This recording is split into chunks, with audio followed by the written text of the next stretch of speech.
এপিসোডে শুরু করছি প্রথম যে ঘটনাটি, সেই ঘটনাটিতে চলে যাচ্ছি সরাসরি। ঘটনাটি ঘটেছে আজ থেকে 7 বছর আগে, 2015 সালের দিকে। অর্থাৎ এই ঘটনাটি যিনি পাঠিয়েছেন তিনি 2022-এর দিকে পাঠিয়েছিলেন, এবং যেভাবে লেখা আছে আমি সেভাবেই পড়ে শোনাচ্ছি। আসসালামু আলাইকুম রাসেল ভাইয়া। ওয়ালাইকুম সালাম। তারপরে তিনি লিখছেন, আমি কামরুল চৌধুরী, সিদ্ধেশ্বরী বিশ্ববিদ্যালয় থেকে মার্কেটিং বিভাগে অধ্যয়নরত। লিখছি ঢাকার রামপুরা থেকে। ব্যস্ততার কারণে স্টুডিওতে এসে ঘটনা শেয়ার করতে পারছি না, সেজন্য লিখছি। ঘটনাটি ভালো লাগলে পড়ে শোনাবেন।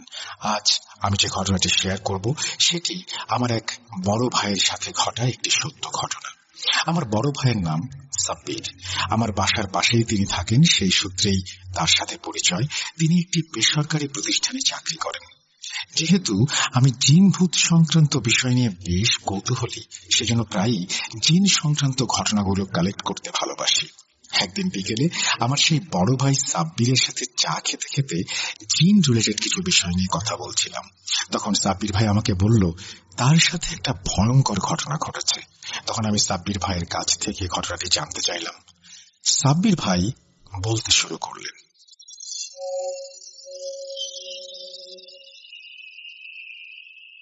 তুই তো জানিস আমার বাড়ি চট্টগ্রামে। আমার ইনকোর্স পরীক্ষা শেষে আমার নিজের বাড়িতে যাই কিছুদিনের জন্য। আমাদের বাড়িটি শহর থেকে একটু ভেতরে, আঁকা বাঁকা রাস্তা দিয়ে অটোতে করে আমাদের বাড়িতে যেতে হয়। পরীক্ষা শেষে বাড়িতে যাওয়ার পর প্রথম দিন বেশ ঘোরাঘুরি করলাম। আমার এক চাচাতো ভাই আছে, তার নাম রবিন। রবিন আমার থেকে 9 মাসের ছোট। আমরা একসাথেই বড় হয়েছি, তাই একে অপরকে নাম ধরেই ডাকি। আমি বাড়িতে গেলে রবিনের সাথে বেশিক্ষণ সময় কাটাই। একদিন আমি আর আমার চাচাতো ভাই রবিন বিকেলে ঘুরতে বের হলাম। কিছু সময় হাঁটার পর আমরা একটা মাঠের পাশ দিয়ে হাঁটছিলাম। মাঠের পাশে বেশ ঘন গাছপালা এবং একটি পুকুর ছিল। জায়গাটা দেখতে বেশ সুন্দর। হাঁটতে হাঁটতে আমি হোঁচট খেয়ে পড়ে গেলাম। আমি নিচের দিকে তাকালাম, এটা দেখার জন্য যে কিসের সাথে হোঁচট খেলাম। দেখলাম কিছু একটা মাটি থেকে কিছুটা ওপর হয়ে আছে, মানে অর্ধেক মাটির ওপরে, বাকি অর্ধেক বাইরে। আমি কৌতূহল বশত জিনিসটা কি দেখার জন্য সেটা মাটি থেকে টেনে তুলি। রবিন সামনে হাঁটছিল, সে পিছনে ঘুরে বলল, কিরে কি করছিস? আমি বললাম, এই যে দেখ, এটা কি? রবিন বলল, এইটা তো একটা বোতল।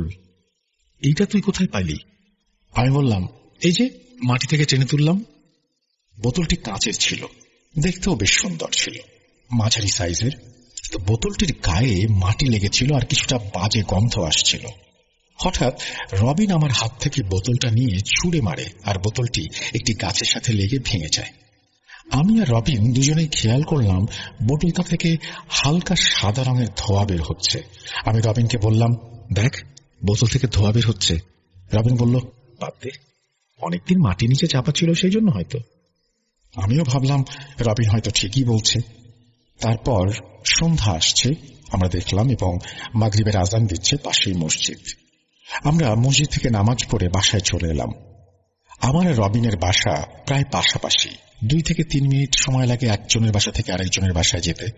আমি রাতে বাসায় সবার সাথে টিভি দেখছিলাম আর গল্প করছিলাম। এরপর খাওয়া দাওয়া শেষে আমি শুয়ে পড়ি। শুয়ে শুয়ে আমি ফেসবুকিং করছিলাম। হঠাৎ আমার নাকে কেমন একটা বাজে গন্ধ অনুভব করলাম। আমি ভাবলাম হয়তো আশেপাশের কোনো পচা জিনিস থেকে গন্ধ আসছে, তাই সেদিকে খেয়াল বাদ দিয়ে আমি আবার ফেসবুকিং করতে লাগলাম। হঠাৎ আমার পায়ে ঠান্ডা শীতল হাতের স্পর্শ অনুভব করলাম এবং আমি চমকে উঠলাম। কারো হাতের আঙুল দিয়ে আমার পায়ে স্পর্শ করছে কেউ, এটা আমি অনুভব করলাম। কিন্তু আমার রুমে তো আমি ছাড়া কেউ নেই, তাহলে কে স্পর্শ করল? বারবার সেই চিন্তাটাই করছিলাম। আমি শোয়া থেকে উঠে লাইট জ্বালালাম, কিন্তু কিছুই দেখতে পেলাম না। মনের ভুল ভেবে আবার শুয়ে পড়লাম। হঠাৎ করে মাঝরাতে আমার ঘুম ভেঙে যায়। মনে হলো কেউ আমাকে টেনে বালিশ থেকে নিচে ফেলছে। এবার বেশ ভয় পেয়ে যাই। আমি চুপ করে গুটিসুটি মেরে শুয়ে থাকলাম, কিন্তু আমার ঘুম আসছিল না। কিছুক্ষণ পর আমি আবার অনুভব করি সেই শীতল হাতের স্পর্শ। আমার পা ধরে আমাকে টানছে নিচের দিকে। আমি আস্তে করে ঘাটটা ঘুরিয়ে দেখার চেষ্টা করছিলাম, এটা অন্ধকারে যতটুকু বোঝা যাচ্ছিল দেখলাম একটা ছায়া মূর্তি আমার পায়ের কাছে দাঁড়িয়ে আছে এবং বেশ লম্বা। ওই ছায়া মূর্তিটাই তার হাত দিয়ে আমার পায়ের নিচের দিকে টানছিল। এটা দেখে আমি চিৎকার দিয়ে এক দৌড়ে আম্মুর রুমে চলে যাই। তখন আব্বু আম্মু লাইট জ্বালিয়ে দেয় এবং বলে আমি কোনো খারাপ স্বপ্ন দেখেছি কিনা, কিন্তু আমি বোঝাতে পারলাম না সেটা কোনো স্বপ্নই ছিল না। যাই হোক, সে রাতে আর ঘুম আসলো না। এরপর মাঝখানে একদিন তেমন কোনো সমস্যাই হয়নি। এরপর একদিন রাতে আমি ঘুমাচ্ছিলাম। রাত আনুমানিক 2:35 দিকে আমার ওয়াশরুমে যাওয়ার প্রয়োজন হয়। যেহেতু আমার পাকা বাসা, তাই ওয়াশরুম আমাদের ডাইনিং রুমের পাশেই ছিল। বলে রাখা ভালো, আমার ওয়াশরুমের সামনাসামনি একটা বড় আয়না ছিল। আমি ওয়াশরুম সেরে দরজা খুলে যেই বের হলাম, দেখলাম সেই ছায়া মূর্তিটি আমার সামনে দাঁড়িয়ে। ঠিক আয়নার ভেতরে স্পষ্ট দেখতে পাচ্ছি ছায়া মূর্তির একটা হাত পেছনে আর একটা হাত সামনে। ভয়ে আমি থ হয়ে দাঁড়িয়ে আছি। আমার পুরো শরীর অবশ হয়ে আসছিল। আমি শরীর নাড়াতে পারছিলাম না। হঠাৎ করে আয়নার ভেতর থেকে কালো একটা হাত এসে আমার গলা টিপে ধরে। আমি নিঃশ্বাস নিতে পারছিলাম না, আর আমি সেখানেই অজ্ঞান হয়ে যাই। কত সময় আমি বাথরুমে অজ্ঞান হয়ে পড়েছিলাম জানি না। চোখ মেলে দেখি আমি বিছানায় শুয়ে আছি, পাশে আমার বাবা মা বসে আছে। আমি চোখ খুলে বললাম, আমি এখানে কিভাবে এলাম? তখন আম্মু বলল, সকালে আমি ফজরের নামাজ পড়তে উঠেছিলাম, ওয়াশরুমে যেতেই দেখি তুই দরজার সামনে অজ্ঞান হয়ে পড়ে আছিস। আমি আর তোর আব্বু মিলে ধরাধরি করে তোকে বিছানায় নিয়ে আসি। এরপর তোর ডাক্তার আঙ্কেলকে কল দিয়ে আনি, আর 3 ঘন্টা পর তোর জ্ঞান আসলো। এরপর আমি আমার সাথে ঘটা ঘটনা খুলে বললাম আব্বু আম্মুকে। একটু পর রবিন আর তার বাবা আমাদের বাসায় আসেন আমাকে দেখতে। তখন আমার মুখ থেকে এই সব ঘটনা শুনে রবিনের বাবা বলেন, একদিন আগেই তো রবিনের সাথে ভয়ঙ্কর একটা ঘটনা ঘটেছে। একদিন জ্বর ছিল রবিনের। তখন আবার আম্মু রবিনকে বললেন, রবিন, তোমার সাথে কি ঘটেছিল বলো আমাদেরকে।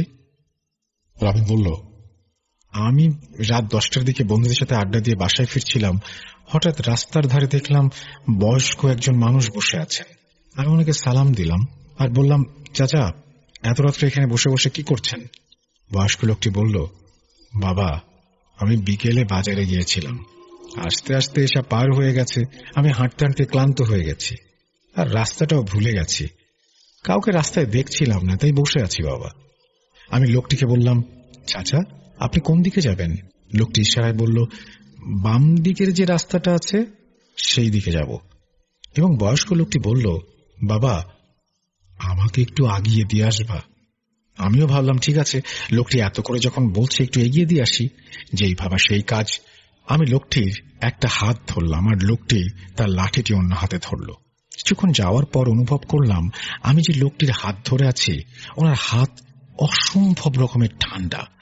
কোনো মানুষের হাত এতটা ঠান্ডা হওয়ার কথা না।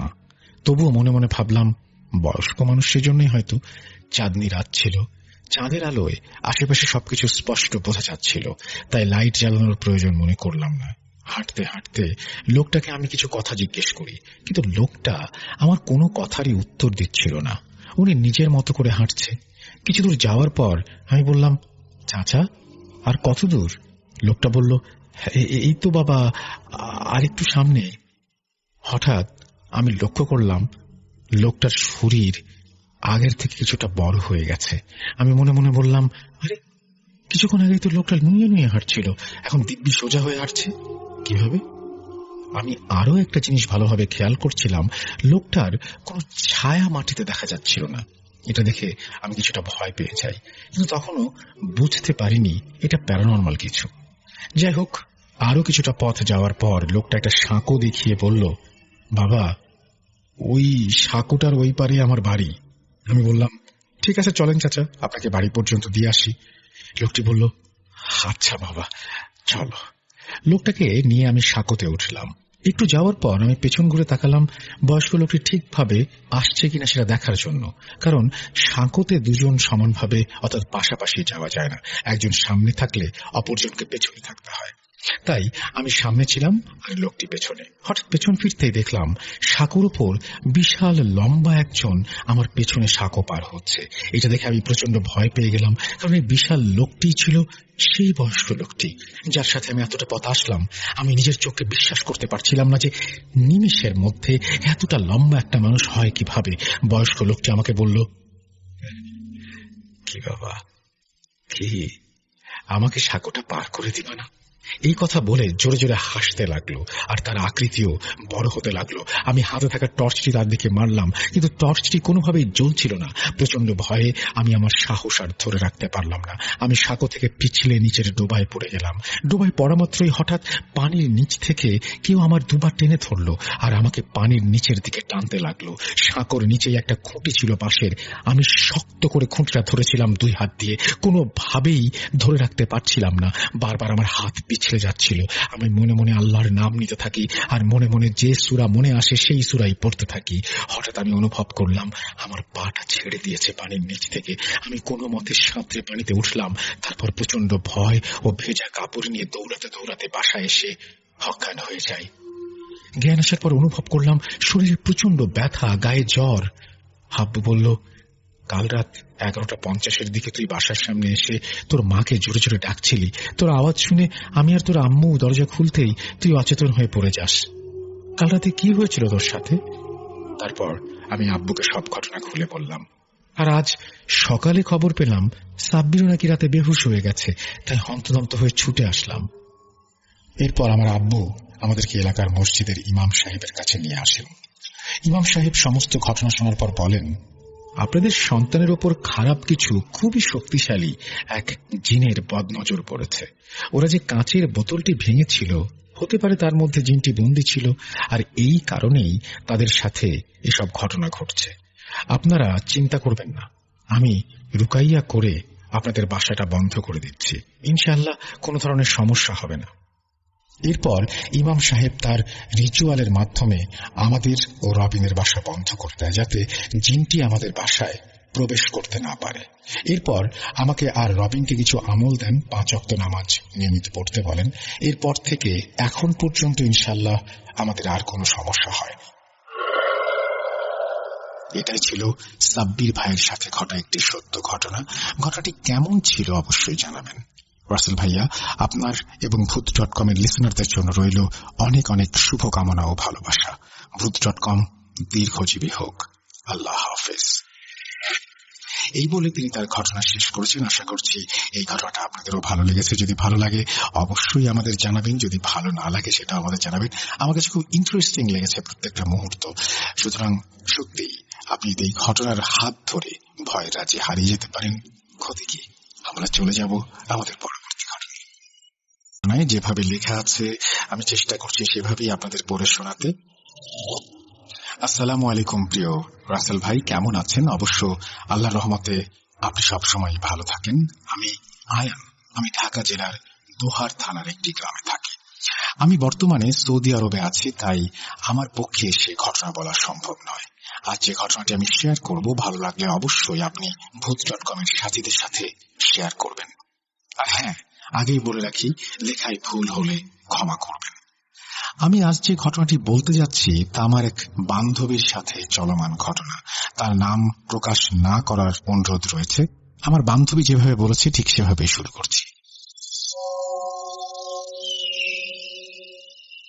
হঠাৎ একদিন মাহি আমাকে কল দিল। আয়ান, কেমন আছিস? আলহামদুলিল্লাহ ভালো। তোর কি খবর? তোর তো কোনো খোঁজ খবরই নেই। বেঁচে আছি, এটাই বেশি। কথা শুনে আমি কিছু বলতে না বলতেই মাহি বলে উঠল, শোন, তোর সাথে আজকে আমার অনেক কথা আছে। বলে মাহি বলতে শুরু করলো, তুই তো জানিস আমার বিয়ে হচ্ছিল না। আল্লাহর রহমতে আমি এত সুন্দর হওয়ার পরেও বিয়ে হচ্ছিল না। যাই হোক, প্রথমে ভাবতাম এমনি কিছু হয়নি। এরপর 22/7/2021 ফাইনালি আমার বিয়ে হয়। প্রথমে তো বিয়ের পর নতুন জীবন সুখেরই ছিল। কিছুদিন যেতে না যেতেই শুরু হলো বিষাক্ত এক অধ্যায়। কি জন্য বলছি পুরো কথা শুনলে বুঝতে পারবি। 3/11/2021 ঘটনার প্রথম দিন আমার প্রচন্ড মাথা ব্যথা। সন্ধ্যা হলেই মাথা তুলে রাখতে পারি না, ওঠাতে পারি না। যাই হোক, তোর দুলাভাই আমাকে ডাক্তার দেখিয়ে ওষুধ নিয়ে আসে, তারপর আবার সব স্বাভাবিক হয়ে যায়। এরপর 2-3 দিন আর তেমন কোনো সমস্যা নেই। 8/11/2021 আবার সেই মাথা ব্যথা। এবার ওষুধে কাজ হচ্ছে না। এভাবেই কেটে যাচ্ছে। 17/11/2021 আমার সন্ধ্যা হলেই মাথা ব্যথা এখন আবার নতুন ভাবে শুরু হয়। শ্বশুর শাশুড়ি আর নিজের জামাইয়ের ওপর একটা অত্যাচার। কি ভাবছিস হঠাৎ করে এই কথা কেন বললাম? শোন, আমাদের বিয়ের শুরুর দিকটা থেকেই আমার জামাই আমাকে অনেক পছন্দ করত। শুরুটা ভালো লাগলেও আস্তে আস্তে 2-3 মাস যেতে না যেতেই আমার জামাই আমার শাশুড়ি কেমন যেন হয়ে উঠল। কথায় কথায় বকাবকি, এমনকি একদিন গায়ে হাত পর্যন্ত উঠালো। যাই হোক, আমার সাথে কি হতে চলেছিল আমি জানি না। এভাবে আমার সাথে 3/1/2022 পর্যন্ত চলতে থাকে। এরপর আমি অনেক অসুস্থ হয়ে পড়ি, তাই আমাকে নিয়ে হাসপাতালে ভর্তি করা হয়। ডাক্তার আমাকে দেখে তেমন কোনো সমস্যা নেই বলে দেয়। আমার শরীর অনেক দুর্বল এটাই বলে। যাই হোক, আমি বাসায় চলে আসি। 2 দিন পর আগের মতোই মাথা ব্যথা, আমার জামাই বকাবকি, মারধর, এভাবেই 13/1/2022 পর্যন্ত চলে। আর হ্যাঁ, ভুলে গেছি, এর মাঝে আমার মা আমাকে নিতে আসলেও তাকে নানা অজুহাতে ফিরিয়ে দেয়া হতো। অবশেষে একদিনের জন্য মা এসে অনেক কষ্টে আমাকে নিয়ে গেল 14/1/2022। যাওয়ার পর আমি মাকে সবকিছু খুলে বললাম। মা এই ব্যাপারে বাবার সাথে কথা বলে আমাকে রাতে জানাবেন বলল। তারপর হঠাৎ বিকেলে আমার বড় দাদু আমার বাসায় আসলো, আমি বাসায় আছি শুনে। এরপর দাদু আমাকে দেখে বলে উঠল, তোর চেহারার কি হাল হয়েছে? জিজ্ঞেস করতে করতে মা এসে পড়ল। মা দাদুকে সালাম দিয়ে বলল, বাবা বসেন, চা করে আনি। চা নিয়ে আসতেই দাদু বলে উঠল, তোর মেয়ের উপরে নজর আছে, তুই ভালো করে কোনো হুজুর দেখা। তারপর মা উঠে বলল, কি বলেন বাবা? দাদু বলল, দেখ তোর মেয়ের চেহারার কি অবস্থা। তাছাড়া মাহি সুন্দর চেহারার অধিকারী, আর এখন কি তার চেহারা হয়েছে। মাহিকে আমি টিকেটপুরের এক হুজুরের নাম্বার দিচ্ছি, ওইখানে যা।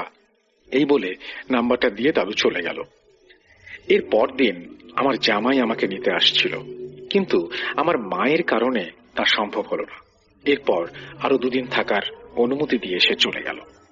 আমার মা আমাকে বলল, রেডি হয়ে নে, হুজুরের কাছে যাব। এরপর দুপুরে দাদুর দেয়া ঠিকানায় আসি। তারপর হুজুরের জন্য অপেক্ষা করতে করতেই হুজুর চলে আসলো। এসে আমাকে দেখে বলল, তুমি আর দেরি না করে অজু করে আমার রুমে আসো। আমি অবাক হয়ে অজু করে মাকে সাথে নিয়ে হুজুরের রুমে প্রবেশ করলাম। এসে পড়তেই হুজুর বলল, দেখো মা, তোমার দাদুর কথাই ঠিক, তোমার ওপর দুষ্টু এক জিনের নজর আছে। এরপর হুজুর আমার বাম হাতের কেনি নখ ধরে আমাকে বলল, কালকে এসো। অতঃপর 16/1/2022 আমরা হুজুরের বাসায় এসে পড়লাম। আর দেখলাম 2টা রোগী দেখে হুজুর তাদের বিদায় দিয়ে আমাদের ভেতরে আসতে বলল এবং বলতে শুরু করলো, তোমার তো আগে বিয়ে হচ্ছিল না, এর কারণ কি কিছু জানো? কারণ তোমাকে একটা ছেলে আড়াল থেকে অনেক ভালোবাসতো, কখনো তোমাকে বলতে পারতো না। তার নাম বলছি না, কিন্তু তোমাদের বাসার কাছেরই কেউ। যাই হোক, তোমার জন্য পাগল হয়ে ওঠে সেই ছেলেটি, আর সেই পাগলামির কারণে আজ তোমার এই অবস্থা। শুরুতে তোমাকে ছেলেটি পাওয়ার লোভে এক হিন্দু তান্ত্রিকের সাথে কথা বলে, যাতে তোমার কোথাও বিয়ে না হয়। আর প্রথম তো তাই হচ্ছিল, কিন্তু তুমি তো আগে থেকে অনেক নামাজ পড়তে, আর তোমার মাও একজন নামাজি মানুষ। তাছাড়া তান্ত্রিকের ওই নজর তোমার বেশি ক্ষতি করতে সক্ষম হয়নি, তাই অবশেষে তোমার বিয়ে হয়ে যায়। বিয়ের পর থেকেই তোমার নতুন বিপদ তোমার সাথে চলে আসে। এইদিকে তোমার জন্য পাগল ওই ছেলে, অন্যদিকে তোমার শাশুড়ি। যাই হোক, তোমার বিয়ের কিছুদিন ভালোভাবেই যায়। এরপর ওই দুষ্টু ছেলেটা আবার তান্ত্রিকের কাছে গিয়ে বলে, কি করলেন আপনি, কিছুই তো হলো না। এরপর তান্ত্রিককে দিয়ে সেই দুষ্টু ছেলেটি জিনের নজর তোমার উপরে রাখে, যার কারণে সন্ধ্যা হলেই তোমার প্রচন্ড মাথা ব্যথা হতো। ওই জিনকে দিয়ে তোমার খুব খোঁজ খবর নিত। আর ওইদিকে তোমার শাশুড়ি তোমার দিকে তার একমাত্র ছেলের ভালোবাসা বেশি বলে সেও এক মহিলার কাছে যায় এবং তোমার উপর কালো জাদু করে। ফলে তোমার স্বামী তোমার উপর খারাপ ব্যবহার করা শুরু করে। এই বলে হুজুর মাকে বললেন, এর সমাধান আমি কালকের মধ্যে দিয়ে দিব। এরপরে আর সময় নেই, কারণ হুজুর আসরের নামাজের পরে 1 ঘন্টা রোগী দেখেন। যাই হোক, আমার হাতে আর একদিন, তাই চলে গেলাম। পরদিন হুজুর আমাকে কিছু আমল, 3টা তাবিজ, মাকে 4টা কাগজে আরবি লেখা কাগজ দিয়ে ঘরের 4 কোণে মাগরিবের আজানের সাথে সাথেই সেটা পুঁতে দিতে বললেন। আমরা বাসায় চলে আসি, আর এরপর আমার সংসার করা হয়নি। আজ 2 বছর হতে চলল আমাদের ডিভোর্সের।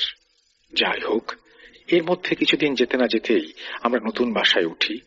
এখনো সেই আগের মাথা ব্যথা আর অন্ধকার একাকিত্ব রয়ে গেছে। এখনো মনে হয় কেউ আমার উপরে নজর রাখে। তুই যদি এর শেষ সমাধান খুঁজে পাস আমাকে বলিস। এই ছিল আমার নতুন সংসার, 5 মাসেই শেষ। তাই আর তোদের কারো সাথে যোগাযোগ করিনি। তুই বাসায় আসিস, পরে আরো কিছু যা আছে ফোনে বলতে পারছি না, বলবো তখন। এই বলে আমি হ্যাঁ বলতেই, ভালো থাকিস, পরে কথা হবে, বলল সে। এই ছিল আমার বান্ধবীর সাথে ঘটে যাওয়া এক সংসার ভেঙে যাবার কাহিনী। লেখায় ভুল ত্রুটি হলে ক্ষমা করবেন। এই বলে তিনি তার ঘটনা শেষ করেছেন, এবং তার মানে হুজুর যে সমস্ত পরামর্শ দিয়েছিলেন সেই পরামর্শ শোনার পরেও তার কাজ হয়নি এবং সংসারটা শেষ পর্যন্ত ভেঙেই যায়। আমার প্রশ্ন হচ্ছে যে এই যে সংসার ভেঙে গেল, এবং আরেকটু এই রাস্তাতে যদি খোঁজ নিয়ে পাওয়া যায়, তাহলে আরেকটু খোঁজ কি নেওয়া যেত না যে কে এই কালো জাদুটি করেছে, এবং শাশুড়ির এই কালো জাদু যে করা সেটার কোনো সমাধান পাওয়া যায় কিনা। এই ব্যাপারগুলো থাকলে মনে হয় আরেকটু ভালো হতো। কিন্তু আপনি হয়তো হাল ছেড়ে দিয়েছেন, মানে আপনার ফ্রেন্ড হয়তো হাল ছেড়ে দিয়েছিলেন বা ইচ্ছে করেনি। কিন্তু আমার প্রশ্ন যেটা, সেটা হচ্ছে যে এই যে যারা কালো জাদু করেন, এই যে একটা সংসার ভেঙে গেল, কার লাভ হলো? শাশুড়ি যে কালো জাদু করেছেন তিনিও কি সুখী? তার সন্তান যদি অন্য কাউকে বিয়ে করে নিয়ে আসে, হয়তো তাকেও সে ভালোবাসবে। সেটাই স্বাভাবিক, সেটাই প্রকৃতির নিয়ম, এবং সেটাই পৃথিবীর নিয়ম। আর অন্যদিকে যদি সেই ছেলেটি যাকে কালো জাদু করলো তাকে না পায়, শুধুমাত্র কাউকে যদি কেউ ভালোবাসে, তার সংসার ভেঙে গেলে সেই ছেলেটিরও কি খুশি হওয়া উচিত? সেই ছেলেটি কোন সান্ত্বনা নিয়ে বেঁচে আছে? তার মানে এইখানে আমরা দেখতে পাচ্ছি কালো জাদু করেছেন 2 জন এবং সমস্যার সৃষ্টি হয়েছে 4 জনের। সেই সাথে তাদের পরিবারের যারা সদস্য আছেন তাদের কথা নয় বাদই দিলাম, কারণ কালো জাদু করে শাশুড়িও ভালো নেই, তার সন্তানও ভালো নেই, যে এই মেয়েটিকে চেয়েছিল সেও ভালো নেই, এবং মেয়েটি তো অবশ্যই ভালো নেই। এরপরেও আমরা কি একটু নিজেদের কাছে প্রশ্ন রাখতে পারি না যে এরকম একটা জঘন্য কাজ আমরা কেন করব, বা এরকম জঘন্য কাজ যারা করেন তাদেরকে আমরা কেন শ্রদ্ধার সাথে দেখি, অনেকে হয়তো অনেকে ভয়ের চোখে দেখি, অনেকে সমীহ করে চলি, কেন সেটা করব? এই অন্যায়টা আসলেই মানে একটা জঘন্য অন্যায়। এটা না করাটাই সবচেয়ে উত্তম বলে আমি মনে করি। আমরা চলে যাচ্ছি আমাদের পরবর্তী ঘটনায়। আশা করছি এই ঘটনাটি আপনাদের ভালো লাগবে। হ্যালো রাসেল ভাই, আশা করি ভালো আছেন। প্রিয় লিসনার্স, আমি জয়ন্ত দাস চলে আসলাম আরো একটি সত্য ঘটনা নিয়ে আপনাদের মাঝে। রাসেল ভাই, আপনার মনে আছে কিনা জানি না, 2016 থেকে 17 সালে কোন একটি এপিসোডে বাগেরহাটের কাটাখালী রোড নিয়ে একটা ঘটনা ভূত ফিল্মে শেয়ার করেছিলেন। ঠিক মনে পড়ছে না কোন এপিসোড হবে এটা। সেই কাটাখালী রোডের আরো একটি ঘটনা আমি আজ ভূত.com শেয়ার করতে যাচ্ছি। আশা করছি ঘটনাটি ভালো লাগবে। প্রিয় লিসনারদের ভেতর যাদের বাসা খুলনায়, তারা হয়তো ওই কবরস্থানটির সাথে পরিচিত আছেন। এই ঘটনাটি আমাকে শেয়ার করেছেন যার সাথে ঘটনাটি ঘটেছে তার ভাই রূপক। তিনি বর্তমানে যাত্রাপুর IFIC ব্যাংকে চাকরির সুবাদে আছেন। তার বড় ভাইয়ের নাম সৌরভ। প্রিয় লিসনার্স, আর কথা না বাড়িয়ে ঘটনায় যাচ্ছি। রাসেল ভাই, আমি সৌরভ ভাইয়ের ভাষাতে এই ঘটনাটি উপস্থাপন করছি, লেখার চেষ্টা করছি। অনিচ্ছাকৃত ভুলগুলো ক্ষমা সুন্দর দৃষ্টিতে দেখবেন। বলছেন সৌরভ ভাই। শীতকালের মাঝরাতে বাইক নিয়ে রওনা হয়েছি রামপাল থেকে খুলনায় নিজের বাড়ির উদ্দেশ্যে। আমার মোটর বাইকটা ফাঁকা রাস্তায় প্রচন্ড গতিতে ছুটে চলেছে। চোখ মুখের ওপর আছড়ে পড়ছে হিম শীতল বাতাসের ঝাপটা। ছুটন্ত বাইকে আমার কাছে শীতটা স্বাভাবিকের চেয়ে বেশি মনে হচ্ছে আমার পরনে থাকা লেদারের জ্যাকেট, জিন্সের প্যান্ট ভেদ করে ঠান্ডা বাতাস সূচের মতো গায়ে বিচ্ছে। আমার পায়ে জুতো, হাত মোজা, মাথা, কান, গলা একটা উলের মাফলার দিয়ে পেঁচানো বলে কিছুটা কম লাগছে বাতাস। তা না হলে বোধহয় ঠান্ডায় জমে যেতাম। রামপালের ফয়লা বাজার খালার বাসা থেকে নিজের বাড়ি ফিরছি, প্রায় 40 থেকে 45 কিলোমিটারের পথ। আমার খালার বোনের বিয়ে ছিল সেই দিন। সেই বিয়েতে অংশগ্রহণ করতেই আমি সেখানে যাই। কথা ছিল রাত 10টার মধ্যেই বিয়ের অনুষ্ঠান শেষ হবে। গ্রামের বিয়ে বলে কথা, রাত 10টার জায়গায় রাত 1টা বেজে যায়। অনেক রাত হয়ে গেছে দেখে খালা বলেছিল থেকে যেতে, আমি শুনিনি। অনেক লোকের ভিড়ে বিয়ে বাড়িতে রাত কাটানো মানে ঘুম হারাম করা, এটা নিশ্চিত। খালার বাড়ির কেউ আজ রাতে এক ফোঁটা ঘুমাতে পারবে না। এছাড়া কাল সকাল 9:30টায় আমার একটা ইম্পর্টেন্ট ক্লাস আছে। বিয়ে বাড়িতে থেকে গেলে সকালের ক্লাসটা মিস হয়ে যাবে। বিয়ে বাড়িতে সারাদিন অনেক হাসি তামাশা, মজা, ফুর্তি, ছোটাছুটি। এখন আমি খুবই ক্লান্ত। আমি তখন চাইলাম যত দ্রুত সম্ভব বাড়িতে পৌঁছে নিজের পরিচিত বিছানায় গরম লেপের ভেতরে ঢুকে পড়তে।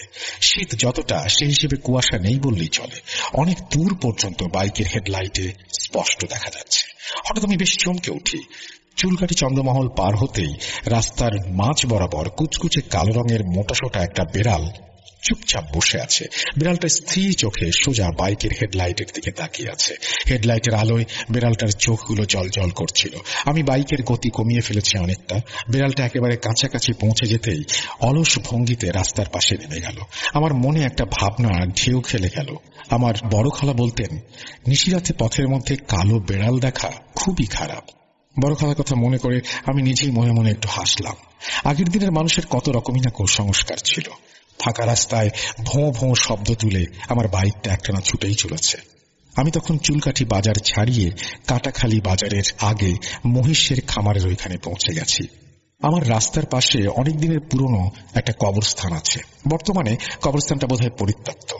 অনেক দূর থেকেই হেডলাইটের আলোয় চোখে পড়ল কবরস্থানের গেটের সামনে সাদা রঙের বোরখা পরা এক মহিলা দাঁড়িয়ে আছে। মহিলার কোলে সাদা কাপড়ে পেঁচানো কি একটা। মহিলা হাত উঁচিয়ে আমাকে বাইক থামানোর জন্য ইশারা করছে।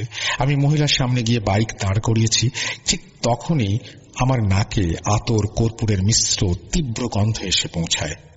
মহিলার মুখটা হিজাব দিয়ে ঢাকা, এমনকি চোখ দুটোও দেখা যাচ্ছে না। মহিলা কেমন যেন পাথরের মূর্তির মতো সোজা দাঁড়িয়ে রয়েছে। মহিলার বেশ আর আতর কর্পূরের গন্ধে আমার প্রচন্ড অস্বস্তি লাগছিল। আমি অস্বস্তি কণ্ঠে জিজ্ঞেস করলাম, থামালেন কেন আমাকে? কি দরকার বলুন? বাইকটা স্টার্ট অবস্থায় রয়েছে বলে প্রশ্নগুলো গলা উঁচিয়ে করতে হলো। মহিলা কেমন রুক্ষ কণ্ঠে আদেশের মতো করে বলল, আপনি তো কাটাখালি বাজার হয়ে যাবেন, আমাকে আপনি কাটাখালি বাজার পর্যন্ত নিয়ে চলুন। আমি বিরক্তিতে ভ্রু কুঁচকে জিজ্ঞেস করলাম, আপনি এত রাত্রে এখানে কেন এসেছিলেন? মহিলাটি তখন তার কোলে সাদা কাফনে মোড়ানো পোটলাটি দেখিয়ে বলল, এই বাচ্চাটাকে দাফন করার জন্য নিয়ে এসেছিলাম, কিন্তু এসে দেখি কবরস্থান বন্ধ হয়ে গেছে, কেউ নেই, তাই আবার ফিরে যাচ্ছি। আমার গায়ে কাঁটা দিয়ে উঠল। এবার এতক্ষণ আমি ভালোভাবে লক্ষ্য করিনি। মহিলার কোলে থাকা যেটাকে আমি এতক্ষণ পোটলা বলে মনে করেছিলাম, সেটা আসলে একটা ছোট বাচ্চার কাফনে পেঁচানো লাশ। লাশটার গা থেকেই আতর কর্পূরের গন্ধ ভেসে আসছে। আমি কিছুটা ভীত গলায় বললাম, আপনি একা একজন মেয়ে মানুষ এত রাত্রে লাশ দাফন করতে এসেছেন? এসব কি বলছেন আপনি? মহিলাটি উত্তরে বলল, আমাদের বাড়িতে কোনো পুরুষ লোক নেই। আমার বোনের 2 মাস বয়সে এই বাচ্চাটা আজ রাত্রে মারা গেছে। মরা বাচ্চা তো আর ঘরে ফেলে রাখা যায় না, তাই আমি দাফন করতে নিয়ে এসেছিলাম। আমার কাছে মহিলার কথাটা কেন যেন মোটেও বিশ্বাসযোগ্য মনে হচ্ছিল না। আমি মনে মনে চিন্তা করলাম, বাইকটা নেয়ার জন্য কথাগুলো বানিয়ে বলছে। তাছাড়া যত যাই বলুক, এত রাত্রে একটা মেয়ে লাশ দাফন করতে কিছুতেই কবরস্থানে আসতে পারে না, তা আবার একা। নিশ্চয়ই কোনো ফন্দি ফিকির সাজিয়েছে। আজকাল নিউজে প্রায় দেখি সংঘবদ্ধ দুষ্ট চক্র গভীর রাতে যাত্রা পথে লাশ সাজিয়ে, অসুস্থ রোগী দেখিয়ে, বিভিন্ন অজুহাতে দাঁড় করিয়ে অটো, রিক্সা, প্রাইভেট কার, মোটর বাইক ছিনতাই করছে। এই মহিলাও বোধহয় সেরকম কিছু একটা হবে। আমি তাই কঠিন স্বরে বললাম, আমাকে মাফ করবেন, আমি আপনার সঙ্গে যেতে পারবো না, বলে বাইকের গিয়ার তুলে দিলাম। সাথে সাথে মহিলা থমথমে গলায় বলল, এই গভীর রাত একটা বাচ্চার লাশ সহ একটা অসহায় মহিলাকে তুই একা ফেলে চলে যাচ্ছিস, এর ফল ভালো হবে না, সামনে তোর অনেক বিপদ। আমি কবরস্থানের সীমানা ছেড়ে একটানে অনেক দূর চলে এলাম, কিন্তু আমার মনের ভেতর মহিলার বলা শেষ কথাগুলো কেমন খচখচ করতে লাগলো। সামনে তোর অনেক বিপদ, সামনে তোর অনেক বিপদ, সামনে তোর অনেক বিপদ। আমার মনে ভাবনা জাগলো, মহিলা কে? আমি যা ভেবেছি মহিলা হয়তো তা নয়। হয়তো মহিলা সত্যি বিপদগ্রস্ত, অসহায়। আমি বোধহয় কাজটা ঠিক করলাম না। মহিলাকে সঙ্গে নিয়ে আসাটাই উচিত ছিল। আমি বাইক ঘুরিয়ে আবার কবরস্থানের দিকে যেতে লাগলাম। অনেক দূর থেকে এই হেডলাইটের আলোয় মহিলাকে দেখতে পেলাম আবারও। মহিলা এখনো কবরস্থানের গেটের সামনে দাঁড়িয়ে আছে। কিন্তু এ কি করছে মহিলা?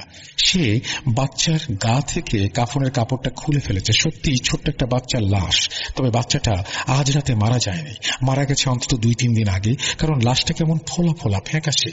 মহিলা কাফনের কাপড়টা সম্পূর্ণ খুলে ছুঁড়ে ফেলে দিল, ফলে ঢোল হয়ে যাওয়া বাচ্চাটার হাত পাগুলো শক্ত হয়ে রয়েছে। মহিলা সেই লাশটি উল্টিয়ে ঝুলিয়ে প্রচন্ড জোরে দুদিকে হ্যাঁচকা টান দিল। হ্যাঁচকা টানে লাশটির উরুষ সংযোগ থেকে কাঁধ পর্যন্ত ছেড়ে আলাদা হয়ে গেল এবং এবার সেই মহিলাটি হিজাব খুলে ফেলল।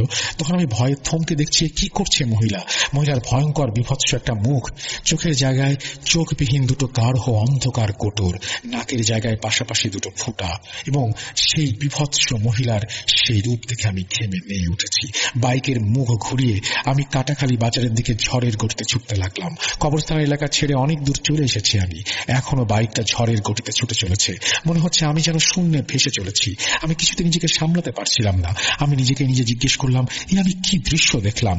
যা দেখেছি তাকে সত্যি নাকি চোখের ভ্রম? ঠিক তখন হঠাৎই বাইকটা ঘর ঘর শব্দ তুলে কয়েকটা ঝাঁকুনি খেয়ে স্টার্ট বন্ধ হয়ে গেল। রাস্তার একপাশে বাইকটাকে দাঁড় করিয়ে আবার স্টার্ট দেওয়ার চেষ্টা করলাম। আমি বাইকে তেল আছে কিনা চেক করে নিলাম। দেখলাম বাইকের তেলের ট্যাঙ্কিতে আর রিজার্ভে ঠিক মতোই তেল আছে, প্লাগেও ময়লা জমেনি, অন্য কোনো সমস্যাও দেখা যাচ্ছে না। সব ঠিক আছে, কিছুতেই বাইকটা শুধু স্টার্ট নিচ্ছে না। বাইকে কিকের পর কিক করে যাচ্ছে আমি, পা ব্যথা করছে। বাইকটা একেবারে স্টার্ট নিচ্ছে না তা নয়, মাঝে মাঝে স্টার্ট হচ্ছে, কিন্তু গিয়ার তুলে দিয়ে রানিং এ যেতে চাইলেই স্টার্ট বন্ধ হয়ে যাচ্ছে। বাইকটা স্টার্ট হবার পর গিয়ার তুলে রানিং করতে গিয়ে যখন স্টার্ট বন্ধ হয়ে যাচ্ছে, ঠিক তখনই আমি বাইকের পেছনে নজর দেই। দেখতে পাই আমার বাইকের পেছনের চাকাটায় দুটো ছোট ছোট হাত টেনে ধরে রেখেছে চাকাটা।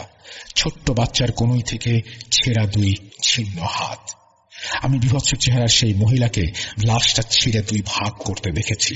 সেই মহিলা আমাকে পালাতে দেখে বাচ্চার লাশের 2 কোনই ছিঁড়ে রাস্তায় ফেলে দেয়। ঠিক তখনই কোনোভাবে এটি আমার চাকার সাথে আটকে যায়। বাইকের পেছনে আমি সেটা খেয়াল করিনি, এখন খেয়াল করছি। আমি স্টার্ট তুলে রানিং করতে চাইলেই সেখানেই হাত দুটোতে আটকে যাচ্ছে। আমি বাইক ফেলে রেখে রাস্তার মাঝ বরাবর দাঁড়ালাম। যদি এই পথে কোনো বাস, ট্রাক বা অন্য কোনো যানবাহন আসে, কাটাখালী বাজারের দিকে বা রূপসার দিকে যায়, সেটাকে থামিয়ে লিফট যাওয়ার উদ্দেশ্যে। নীরব নির্জন একটা রাস্তা, চারিদিক খাঁ খাঁ করছে। কৃষ্ণপক্ষের চাঁদ মরে গেছে। চাঁদের আলোয় রাস্তার দুপাশে যতদূর দেখা যায় ধুধু ফসলের ক্ষেত আর ইটের ভাটা। আমি পকেট থেকে মোবাইলটা বের করি, ফোন করে বাড়িতে জানাবো বাইক নষ্ট হয়ে গেছে। মোবাইল বের করে আমি অবাক হয়ে গেলাম, সেটা কখন পকেটে বন্ধ হয়ে গেছে। আমি অনেক টেপাটেপি করলাম, কিন্তু মোবাইলটা অন হলো না। বোধহয় চার্জ ফুরিয়ে গেছে, অথচ বিয়ে বাড়ি থেকে রওনা দেবার আগে ফুল চার্জ ছিল। আমার বুকের ভেতর এখন ধক ধক করছে। কি দৃশ্য দেখে এসেছি তাকে সহজে ভোলা যায়। এখানে এসে বাইক খারাপ হয়ে গিয়ে দুর্ভোগ আরো বেড়েছে। তার উপর মোবাইলটাও কাজ করছে না। আজ কপালে কত কি লেখা আছে কে জানে। নিজের উপরই যখন রাগ বাড়ছে, আমার কথাগুলো নিজে নিজে ভাবছি। অপেক্ষার অবসান ঘটিয়ে দূর থেকে দুটো হেডলাইটকে ছুটে আসতে দেখলাম। আমি সাথে সাথে গা ঝাড়া দিয়ে 2 হাত তুলে যানটাকে থামানোর চেষ্টা করলাম। যানটা কাছে এসে দাঁড়ালো। দেখলাম একটা ট্রাক। ট্রাকে একটা ড্রাইভার এবং ড্রাইভারের পাশের সিটে 2 জন রোগা চেহারার হেল্পার বসে আছে। আমি অবাক হয়ে গেলাম। পাঞ্জাবি টুপি পরা ট্রাক ড্রাইভার ও হেল্পার সাধারণত দেখা যায় না আমাদের খুলনা শহরে। ড্রাইভার জানালা দিয়ে মাথা বের করে বলল, কি সমস্যা ভাই, গাড়ি থামালেন কেন? লোকটার গলার স্বরে যেন কেমন দুঃখ একটা ভাব আছে। চোখ দুটো জবা ফুলের মতো লাল, পাথরের মতো স্থির চোখের মণি। মনে মনে ভাবলাম বোধহয় নেশা করেছে। আমি অসহায় গলায় বলতে লাগলাম তাদের উদ্দেশ্যে, ভাই আপনারা কতদূর যাবেন? আমার বাইকটা নষ্ট হয়ে গেছে, আমাকে যদি সঙ্গে নিয়ে যেতেন। ড্রাইভার লোকটা তেমনি দুঃখভাবে বলল, আমরা কাটাখালী বাজার পেট্রোল পাম্প হয়ে কুতির বটতলার দিকে যাব। আমি বললাম, আমাকে কুতির বটতলার পেট্রোল পাম্পের সামনে নামিয়ে দিলেই হবে। ড্রাইভার বললেন, ওঠেন। এই বলে ড্রাইভার হেল্পার দুজনের দিকে তাকালো। তোরা দুজনে যা, মোটরসাইকেলটা পিছনে উঠিয়ে নে। তারপরেই আমার দিকে তাকিয়ে বলল, আসেন আমার পাশে এসে বসেন। ট্রাক ছুটে চলেছে। ট্রাকের ড্রাইভারের সিটে বসে আছি আমি। ট্রাক ড্রাইভার, হেল্পার এদের সাথে কথা বলি। এদের সংস্পর্শে এসে বিভৎস দৃশ্য দেখে পাওয়া ভয়টা অনেকটাই কেটে গেছে আমার। অবশ্য এদের কাছে আমি সেই ভয়ানক দৃশ্যের কথা বলিনি। বললে এরা আবার আমার সম্পর্কে কি মনে করবে কে জানে। না বলাই ভালো। চলন্ত ট্রাকে ড্রাইভারের পাশের সিটে মাথা রেখে নিজের অজান্তে কখন ঘুমিয়ে পড়েছি। হঠাৎ ট্রাকটা থেমে যায়, আমার ঘুম ভেঙে গেল। আশেপাশে তাকিয়ে বোঝার চেষ্টা করতে লাগলাম আমি কোথায় এসে পৌঁছেছি। কুঠির বটতলায় পৌঁছায়নি, অন্য কোথাও। রাস্তার দুপাশে ঘন অন্ধকার, রাস্তার বাম পাশ ঘেঁষে ট্রাকটা দাঁড় করানো। আমি হতচকিত দৃষ্টিতে ড্রাইভারের দিকে তাকিয়ে বললাম, এখানে ট্রাক থামালেন কেন? ড্রাইভার কেমন কাটা কাটা গলায় বলল, ট্রাকের পেছনে একটা লাশ আছে, সেই লাশটাই কবরস্থানে দাফন করা হবে। আমি তো আতঙ্কিত গলায় থতমত খেয়ে গেলাম। লাশ? কবরস্থান? এর মানে কি? আপনাদের ট্রাকে লাশ এলো কোথা থেকে? ড্রাইভার আমার আতঙ্কিত চেহারা দেখে হাসি দিল। সেই হাসি দেখে আমার গা শিরশির করে উঠল, যেন কোনো মৃত মানুষের হাসি। মুখের হাসি মিলে যেতেই ড্রাইভার থমথমে গলায় বলল, লাশ, কবরস্থান, এগুলো শুনে এত ভয় পাচ্ছেন কেন? সবাইকে তো একদিন লাশে পরিণত হতে হবে। এই ট্রাকে মংলা থেকে একটা লাশ আনা হয়েছে, এই কবরস্থানে দাফন করা হবে।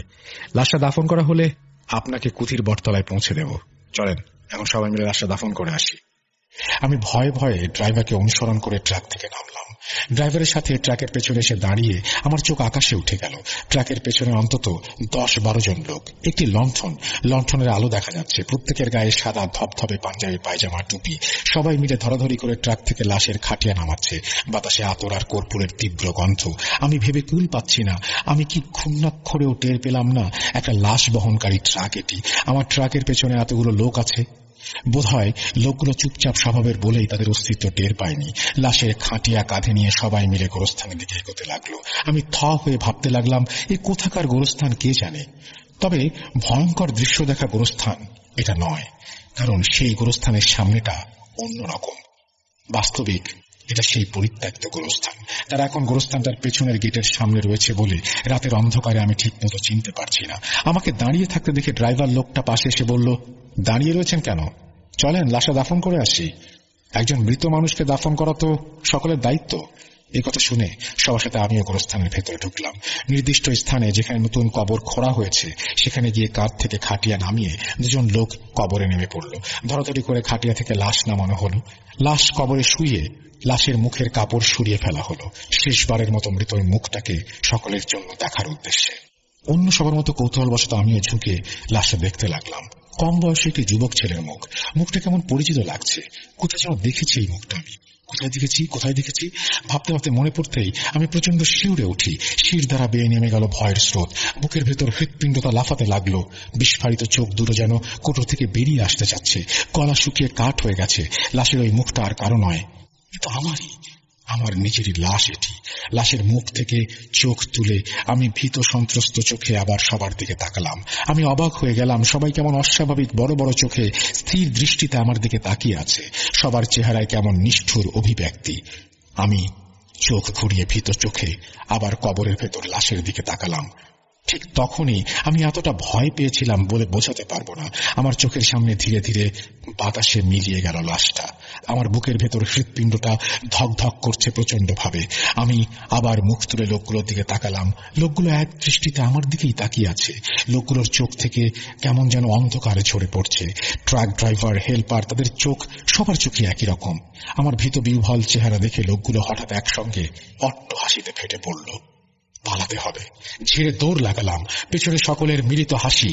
আমি রুদ্ধশ্বাসে ছুটে চলেছি, দিকবিদিক জ্ঞান শূন্যহীন। ঝোপঝাড় জঙ্গল পেরিয়ে হাত পা ছিলে যাচ্ছে, ছড়ে যাচ্ছে। সেদিকে কোনো ভ্রুক্ষেপ নেই, ছুটেই চলেছি। আমার তখন মনে একটাই ভাবনা, গোরস্থানের সীমানা অতিক্রম করতে হবে। দৌড়াতে দৌড়াতে কিসের সাথে হঠাৎ করে পা আটকে পড়ে যাই। গাঢ় অন্ধকারে গভীর গর্ত। গর্তের মধ্যে লম্বালম্বি শটান হয়ে পড়লাম। বুক হাঁপড়ের মতো ওঠানামা করছে।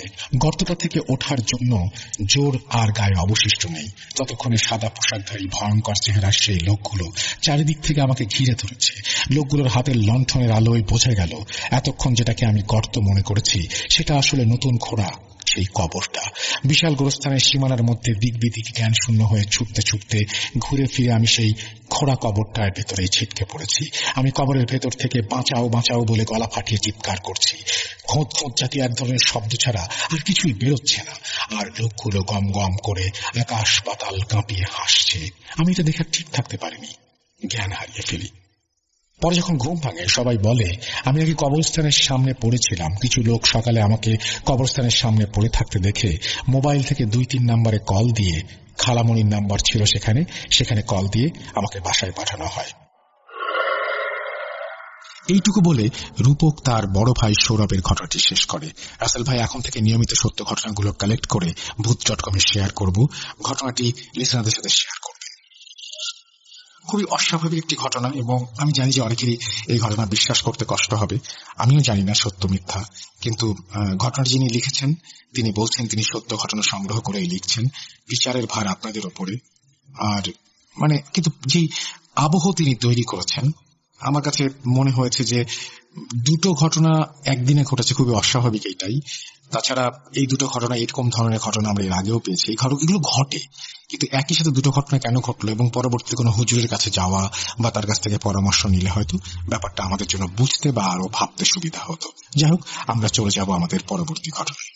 চলুন শুনে আসি।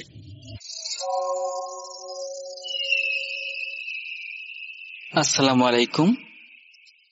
রাসেল ভাই এবং ভূত.com এর সকল শ্রোতাকে জানাচ্ছি আমি আমার পক্ষ থেকে অসংখ্য শুভেচ্ছা, অভিনন্দন এবং মোবারকবাদ। প্রথমেই আমি আমার পরিচয় পর্ব শেষ করে তারপরে আমি আমার ঘটনায় যাব। রাসেল ভাই, আমি সুজন, খুলনা বিভাগের বাগেরহাট জেলা থেকে বলছি, এবং আমি বর্তমানে একটি ঔষধের ফার্মেসিতে কর্মরত অবস্থায় আছি। সঙ্গত কারণেই স্টুডিওতে এসে ঘটনা শেয়ার করা সম্ভব না, সেই কারণেই আমি ঘটনাটি রেকর্ড করে পাঠাচ্ছি। যদি ভালো লেগে থাকে অবশ্যই শ্রোতাদের সাথে ঘটনাটি শেয়ার করবেন। তো আমি কথা না বাড়িয়ে আমি সরাসরি ঘটনায় চলে যাচ্ছি। রাসেল ভাই, ঘটনাটি ঘটেছে আসলে আমার নানার সাথে, আমার নিজের নানার সাথে ঘটে যাওয়া একটি ঘটনা। ঘটনাটির সময়কাল আনুমানিক 1980-82 সালে। তখন আমার নানা ছিলেন একজন পেশায় তেলের ব্যবসায়ী আর কি। আমার নানা বাড়ি বাগেরহাট জেলার কার্তিকদিয়া গ্রামে। তো রাসেল ভাই, গ্রামে অঞ্চলে আসলে অনেক আগে রাত্রিবেলায় গানের আসর হতো, গানের আসর অথবা বিভিন্ন যাত্রাপালা, এই টাইপের অনেক কিছু হতো আর কি।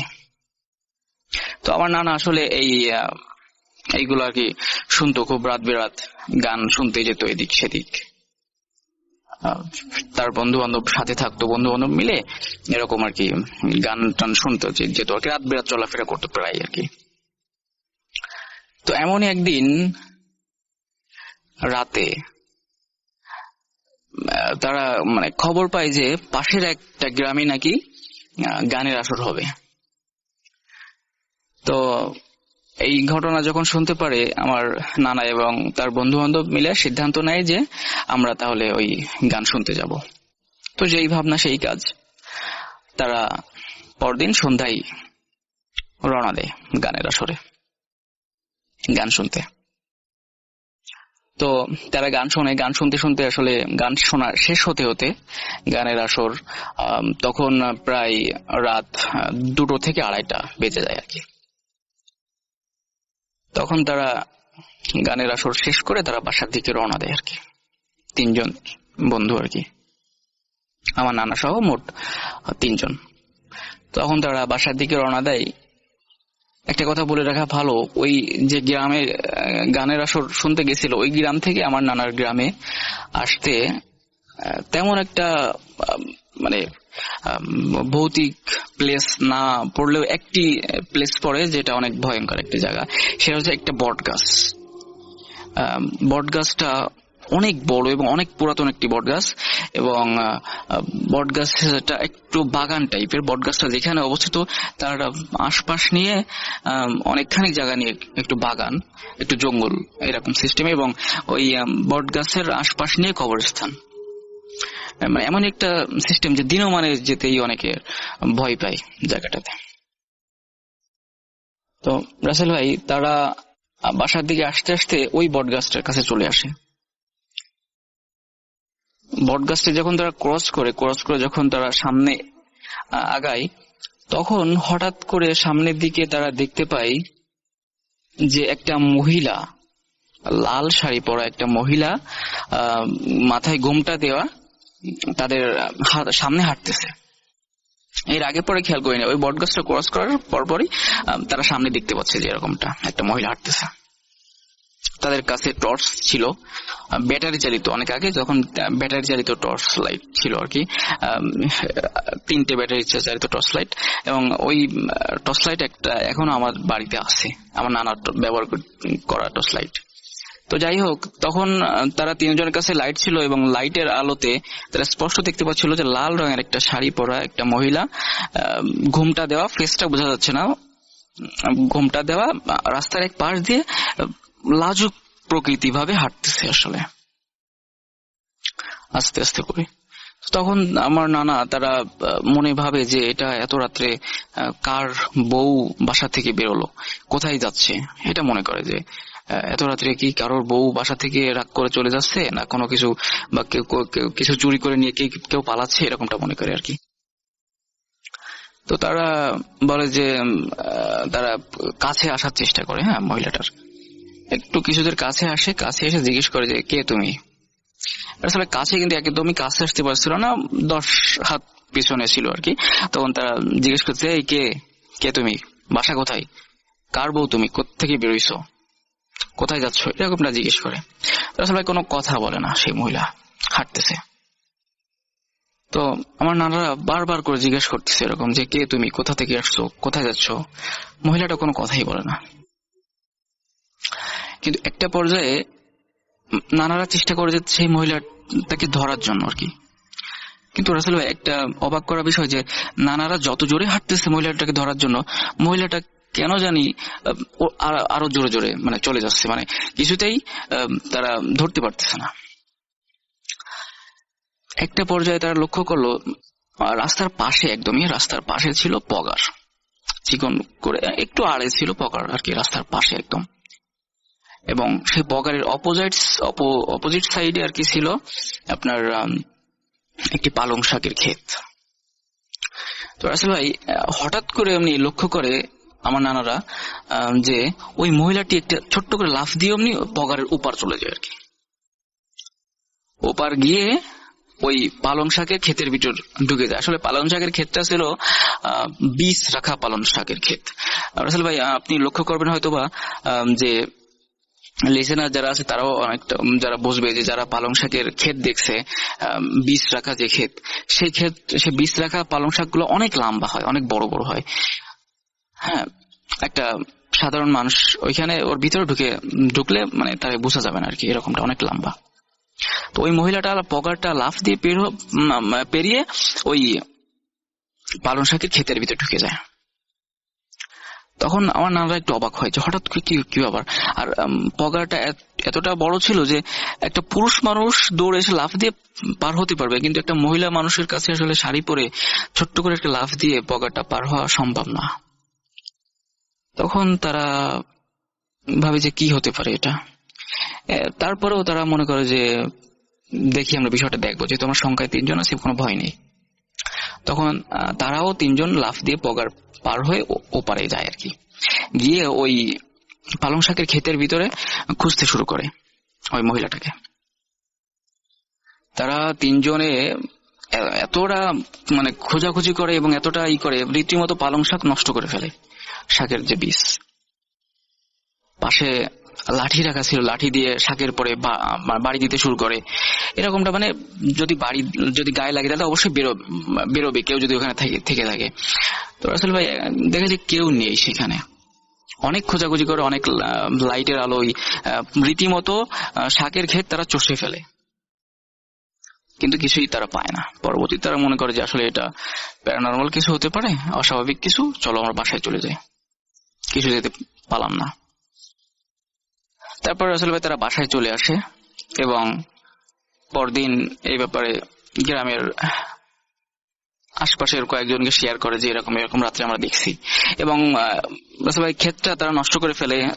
সঙ্গত কারণেই তাদের 3জনকে জরিমানা দিতে হয় ক্ষেত নষ্ট করার কারণে। আসলে শাকের বীজ রাখছিল আর কি, বীজ ধারণ করছিল।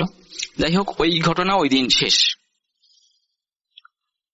তার ঠিক সপ্তাহ খানেক পরে আরেকটি ঘটনা ঘটে। এটা ঘটে আমার নানা, সেদিন ছিল হাটের দিন, শুক্রবার। আমার নানা যেহেতু সে তেলের ব্যবসায়ী ছিল, বাজারে তেলের দোকান ছিল, তিনি হাটবার দিন বেচা কিনা শেষে দোকান বন্ধ করে বাসার দিকে রওনা দেয়। তো রাসেল ভাই, বাজার থেকে বাসার দিকে আসার এই রাস্তাটি কিন্তু আর একটা রাস্তা, আসলে ওই রাস্তা না, ওই বটগাছের রাস্তা না, অন্য আর একটা সাইডে আর একটা রাস্তা আসলে। তো আমার নানা সেদিন একা ছিল, সাথে আর কেউ ছিল না। হাটবার যেহেতু অনেক দেরি হয়ে যায়, দোকান বন্ধ করে বাসার দিকে রওনা দেয়। তো রাসেল ভাই, ওই গ্রামটা আসলেই একটু বাগান টাইপের, বেশি একটু ঝোপঝাড় এরকম আর কি, বাঁশঝাড় এরকম টাইপের আর কি। তো আমার নানা বাসার দিকে আসতে থাকে। হাঁটতে হাঁটতে একটি কবরস্থান পড়ে, ছোট্ট একটা কবরস্থানটা ক্রস করে সামনে আসতে থাকে। আস্তে আস্তে ছোট্ট একটা ঝোপের মতো আসলে আছে, একটু জঙ্গল টাইপের, একটু বাঁশ গাছ আছে, কিছু গাছগাছালি এরকম আছে আর কি। ওইখানে যখন আসে, হঠাৎ করে মিশেল লক্ষ্য করে যে তার সামনে অনেক বড় ধরনের একটি অবয়ব দাঁড়িয়ে আছে, এবং অবয়বটা এতটাই লম্বা, এতটাই বড় যে তার ফেস দেখা যাচ্ছে না, তার মাথায় দেখা যাচ্ছে না যে মাথা আছে কিনা, এতটা লম্বা, এতটা বড়। তো রাসেল ভাই এটা দেখে ফার্স্টে একটু ভয় পেয়েছে হঠাৎ করে, আমার নানা যে বিষয়টা কি হলো। তারপর আমার নানা একটু সাহসী প্রকৃতি ছিল, রাত বেরাত চলাফেরা করতো, একটু সাহসী টাইপের ছিল তিনি করেন সাহস নিয়ে বলে যে, বুকে সাহস নিয়ে তিনি বলে যে, কে তুমি, রাস্তা থেকে সরে যাও, আমাকে যেতে দাও। তো তখন কোনো কথাও বলে না এবং সামনে থেকে সরে না, একদম রাস্তার মাঝখানে এসে সে দাঁড়িয়ে আছে, একদম রাস্তা জুড়ে দাঁড়িয়ে আছে, যে নানাকে যেতে দেবে না, এরকম একটা ব্যাপার স্যাপার। রাসেল ভাই, একটা কথা বলে রাখা ভালো, আমার নানার কাছে সবসময়ের জন্য একটি অস্ত্র থাকতো। যেহেতু রাত বেরাত চলাফেরা করতো, ব্যবসার কাজে থাকতো, কাছে হয়তো টাকা পয়সা থাকতো চোর ডাকাতের হাত থেকে বাঁচার জন্য, এবং যে কোনো কারণেই সাথে উনি একটা অস্ত্র রাখতো। ওই অস্ত্রটাকে আমার নানারা বলতো যে গুপ্তি, যেটা আসলে খঞ্জর টাইপের, দুই পাশেই ধারালো, এরকম একটা জিনিস আমার নানা সবসময় জন্য সাথে রাখতো রাত্রেবেলা যখন কোথাও বেরোতো আর কি। তো রাসেল ভাই, আমার নানার কাছে ওই অস্ত্রটি ছিল। তা ওই অবয়বটাকে আমার নানা এত বলতেছে যে তুমি সরে যাও, আর অবয়বটার কালার ছিল একটা বরফের মতো, সাদা বরফ টাইপের, এরকম একটা ছায়া মূর্তি, মানে একটা মূর্তির মতো অনেকটা দাঁড়িয়ে আছে আর কি। এরকম কিছুতেই সরতেছে না, কোন কথাও বলতেছে না, নড়াচড়া করতেছে না, একদম দাঁড়িয়ে আছে নানার সামনে। আমার নানা বলতেছে সরে যাও, আমার পথ আটকে না দাঁড়ায় আমাকে যেতে দাও, আমি বাসায় যাবো। তা কিছুতেই সরে না। একটা পর্যায়ে আমার নানা আর কি মনে সাহস নিয়ে রাগান্বিত কণ্ঠে বলে যে, তুই সরবি না, সরে যা বলতেছিস, তুই যদি না সরিস তাহলে কিন্তু তোর কপালে দুর্ভোগ আছে, এরকমটা বলে আর কি। তাও সরে না। তখন একটা পর্যায়ে আমার নানা করলো কি, চামড়ার পকেট থেকে, চামড়ার ব্যাগ থেকে ওই গুপ্তিটা নানা আর কি টান দিয়ে বের করে আর কি, মানে বলে ওঠে যে, তুই সরলি না, দেখ তাহলে তোরা কি করি। এইটা বলে ওই গুপ্তিটা দিয়ে সজোরে আঘাত করে ওই অবয়বটার গায়ে আর কি। আঘাত করার সাথে সাথে রাসেল ভাই, হঠাৎ করে এমনি ওই অবয়বটি বড় ধরনের একটি আগুনের কুণ্ডলি পাকিয়ে যায়। আগুনের কুণ্ডলি পাকিয়ে শো করে উড়ে চলে যায় রাসেল ভাই, উড়ে চলে যায়। এবং আমার নানার ঠিক সামনে, অনেকটা সামনে, আমার নানার এক চাচাতো ভাই, সেও বাজার থেকে বাসায় যাচ্ছিল আর কি। সে কিছুটা সামনে ছিল, সেও একা ছিল, সাথে কেউ ছিল না। রাসেল ভাই, উনার মাথার উপর দিয়ে আর কি ওই আগুনের গোল্লাটা উড়ে যাচ্ছিল। উনি ওইটা দেখে প্রচন্ড ভয় পায়। হঠাৎ করে উনি দেখে যে ওনার মাথার উপর দিয়ে বড় একটা আগুনের গোল্লা শো করে উড়ে চলে যাচ্ছে। উনি এটা দেখে চিৎকার করা শুরু করে, এই বাবারে মারে বাঁচাও, এই দেখো সে কি যাচ্ছে উপরে, এরকম করে মানে আর্তনাদ শুরু করে। এটা শুনে আমার নানা পিছন থেকে শুনতে পায়, তখন আমার নানা তখন দৌড়ে সামনে চলে আসে, যে বলে যে ভাই তুমি ভয় পেও না, আমি তোমার পিছনে আছি, ভয় পেও না, আমি আছি, আমি আশরাফ, আমি আছি পিছনে, ভয় নেই।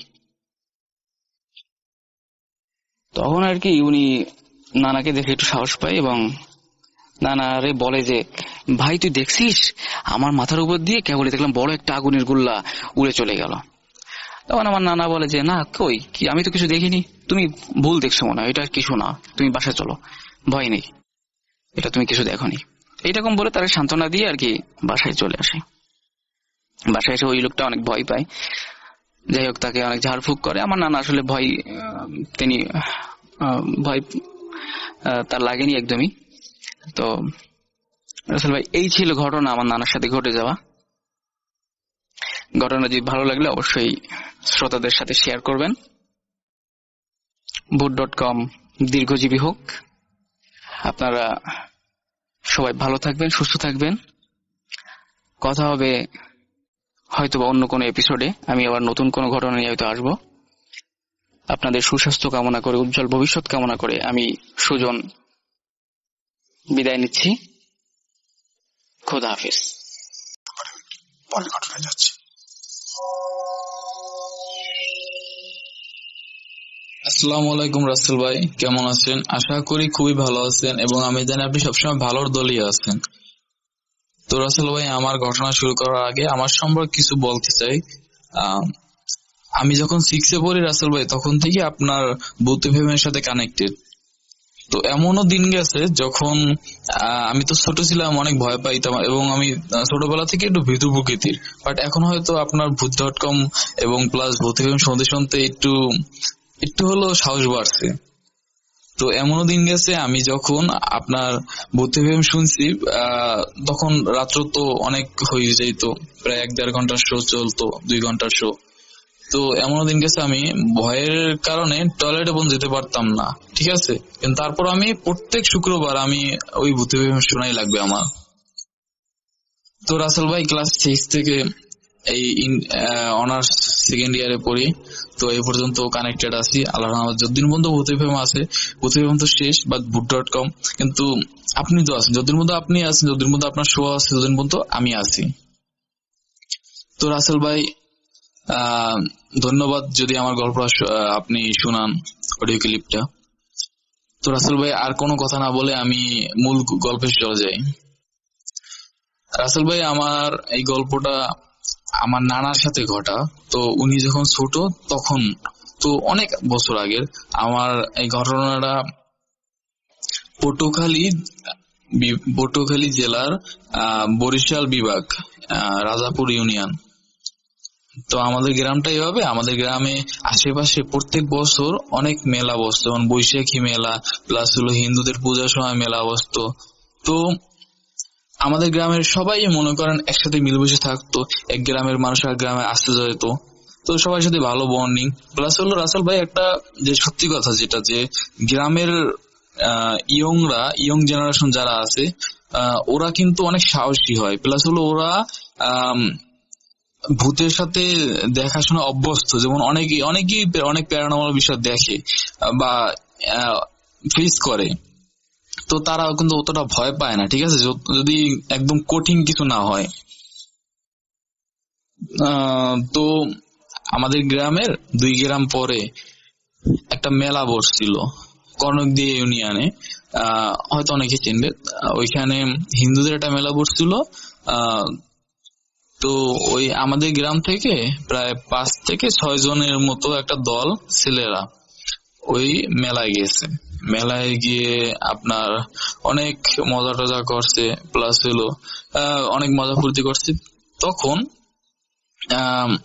ওরা আর কি, ওদের যে ওখানে হিন্দু একটা পণ্ডিত আছে, উনি আর কি ওই বিভিন্ন দেবীদের নিয়ে পরিচয় দিতেছিল আর কি, ঠিক আছে, যে গল্প শুনেছিল এই দেবী এর শক্তি এরকম, এর দেবী শক্তি এরকমের।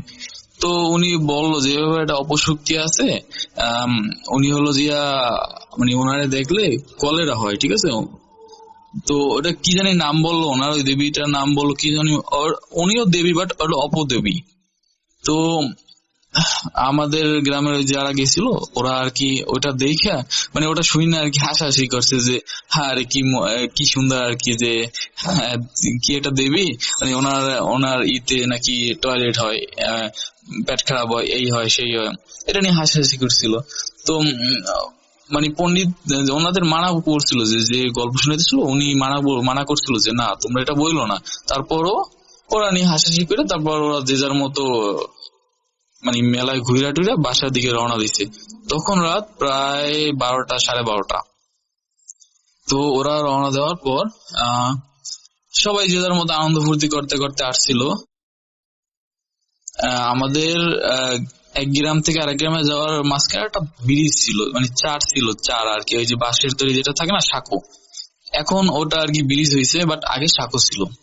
তো সাঁকো দিয়ে পার হবার সময় সাঁকোর একটু আগে একটা রেন্ডি গাছ ছিল বিশাল বড়। তো দেখতেছি ওই রেন্ডি গাছের ওইখানে মানে একটা অবয়বের মতো, ঠিক আছে, সাদা কাপড় পরা। তো রাসেল ভাই ওটা দেখে ওরা কিছুটা ঘাবড়াই গেছে, বাট পরে ভাবলো যে আমাদের গ্রামের আশেপাশে তো বাসাই আছে, সাঁকো থেকে 2 মিনিট হাঁটলেই বাসা শুরু, ঠিক আছে, মানে গ্রামের বাসা বাড়ি শুরু। তোরা হলো হয়তো কোনো আন্টি আসছে শাক টুক তুলতে বা কিছু করতে, কিন্তু ওরা জিনিসটা ভাবে নাই যে একটা বা বাড়িতে 12:30 সময় কে আসবে, ওরা ওইটা ভাবে নাই। আর দেখতেছে সাদা শাড়ি পরা একটা অভাব, ওরা জিনিসটা অতটা খেয়াল করলো না। ওরা খেয়াল না করে ওরা হাইটটা চলে গেছে। যে ওরা ব্রিজটা পার হয়েছে, মানে ওই সাঁকোটা পার হয়েছে, তো ওরা দেখতেছে কি সাঁকোর গোড়ায় ওই মানে অভাবটা বসে রয়েছে। বসে হওয়ার পর ওরা একটু ঘাবড়াই গেছে, বাট ওভাবে ভয় পায়নি। একটু আস্তে হাঁটতেছে ওরা, আস্তে আস্তে গল্প করতেছে, বাট একটু হালকা পাতলা ভয় পাইছে। তো তারপর একটু সামনে যাওয়ার পর দেখতেছি কি একটা ওই মহিলাই দাঁড়াই রয়েছে। এবার একটা মহিলার রূপ নিয়েছে, মাথায় চুল, শাড়ি পরা, গা থেকে দুর্গন্ধ আসতেছিল, একটা কিরকম একটা দুর্গন্ধ। ওনারা বলছিল যে একটা বাজে একটা দুর্গন্ধ স্মেল আসতেছিল। তো ওটা দেখে ওরা মনে করেন অনেক ভয় পেয়ে গেছে, এবং ওরা মানে ওইখানে দেখতেছিল যে মানে একটা মতো রেগে গেলে একটা মানুষ যে এরকম ফোসায় না, বা যে সাপ যেরকম ফোসায় ওরকম একটা ফোসানোর শব্দ হইতেছে ওই অবয়বটার ভিতর থেকে। তো ওরা দেখে অনেক ভয় পেয়ে গেছে। তো যেহেতু বাসা বাড়ি দূরে ছিল না, চিল্লান মেরে যে যার মতো মনে করেন দৌড়তেছে বাসা বাড়ির দিকে।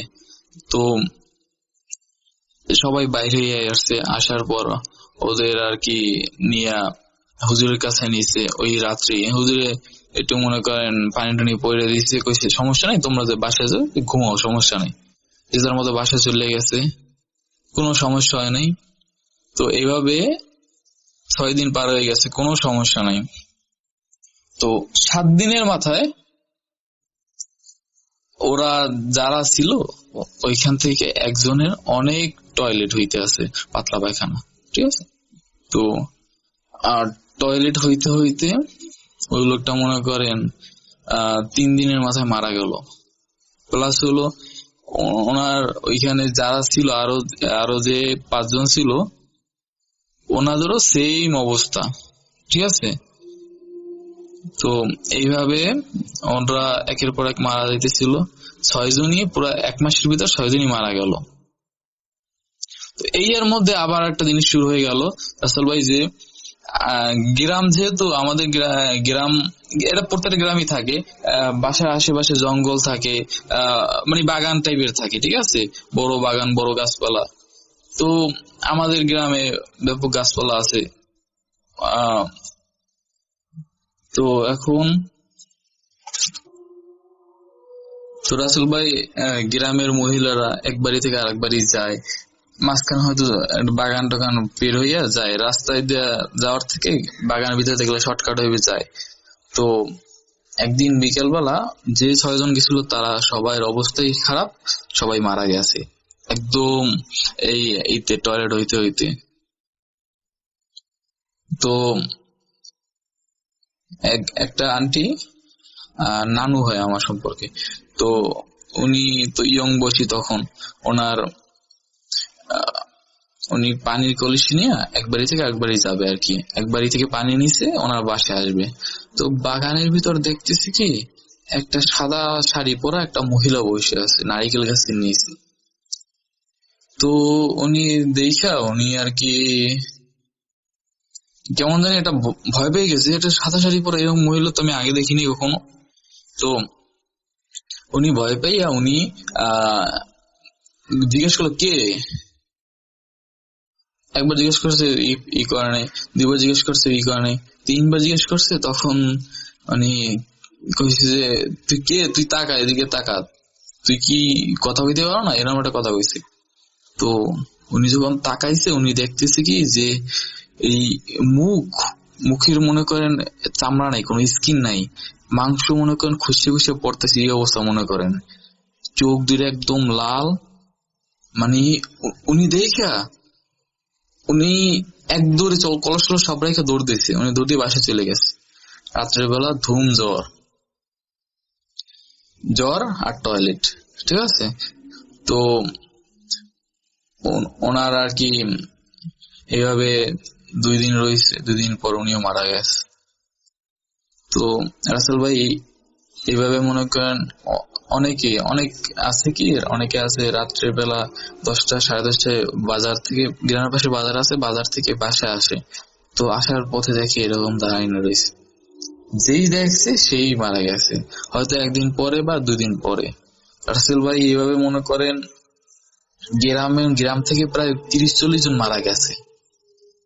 তো ধরেন আমি আপনারে বলি জিনিসটা দেখা দেয় কি রকমের, ধরেন দুপুর বেলা, রাত্রের বেলা, তারপর হলো যে আপনার একদম শেষ বিকালে, এই সময়টায়। আর লোকালয় না, যেমন কেউ যদি বাগান থেকে যায়, বাগানে বইয়ে দেখা দেয়, রাত্রের বেলা রাস্তায় বুঝে রাস্তা থেকে যাওয়া ধরলে কেউ, তখন দেখা দেয়। আর আমাদের ওখানে একটা তেঁতুল গাছ ছিল রাসেল ভাই, তো ওইখানেও দেখা যেত অনেক সময়। যারা বাজার থেকে আসে তারা অনেকেই ওইখানে দেখছে তারে, ঠিক আছে। তো আবার অনেক সময় আছে রাসেল ভাই, অনেকে গ্রামে তখন তো আর টয়লেট অতটা ছিল না। আমার নানার সময়, নানা তখন ছোট ছিল, তাহলে বুঝেন রাসেল ভাই অনেক আগের। তো অনেকে টয়লেট করতে বের হলে দেখতো সামনে বসে রয়েছে, তো পাশে বসে ই করতে আছে, ঘুমড়াইতে আছে, যেই দেখতো রাসেল ভাই সেই মারা যেত। তার অনেক পরিমাণ টয়লেট হইতো, অনেক পাতলা পায়খানা হইতো, আস্তে আস্তে মনে করেন সে ভিতর থেকে নিজেই যে মারা যেত।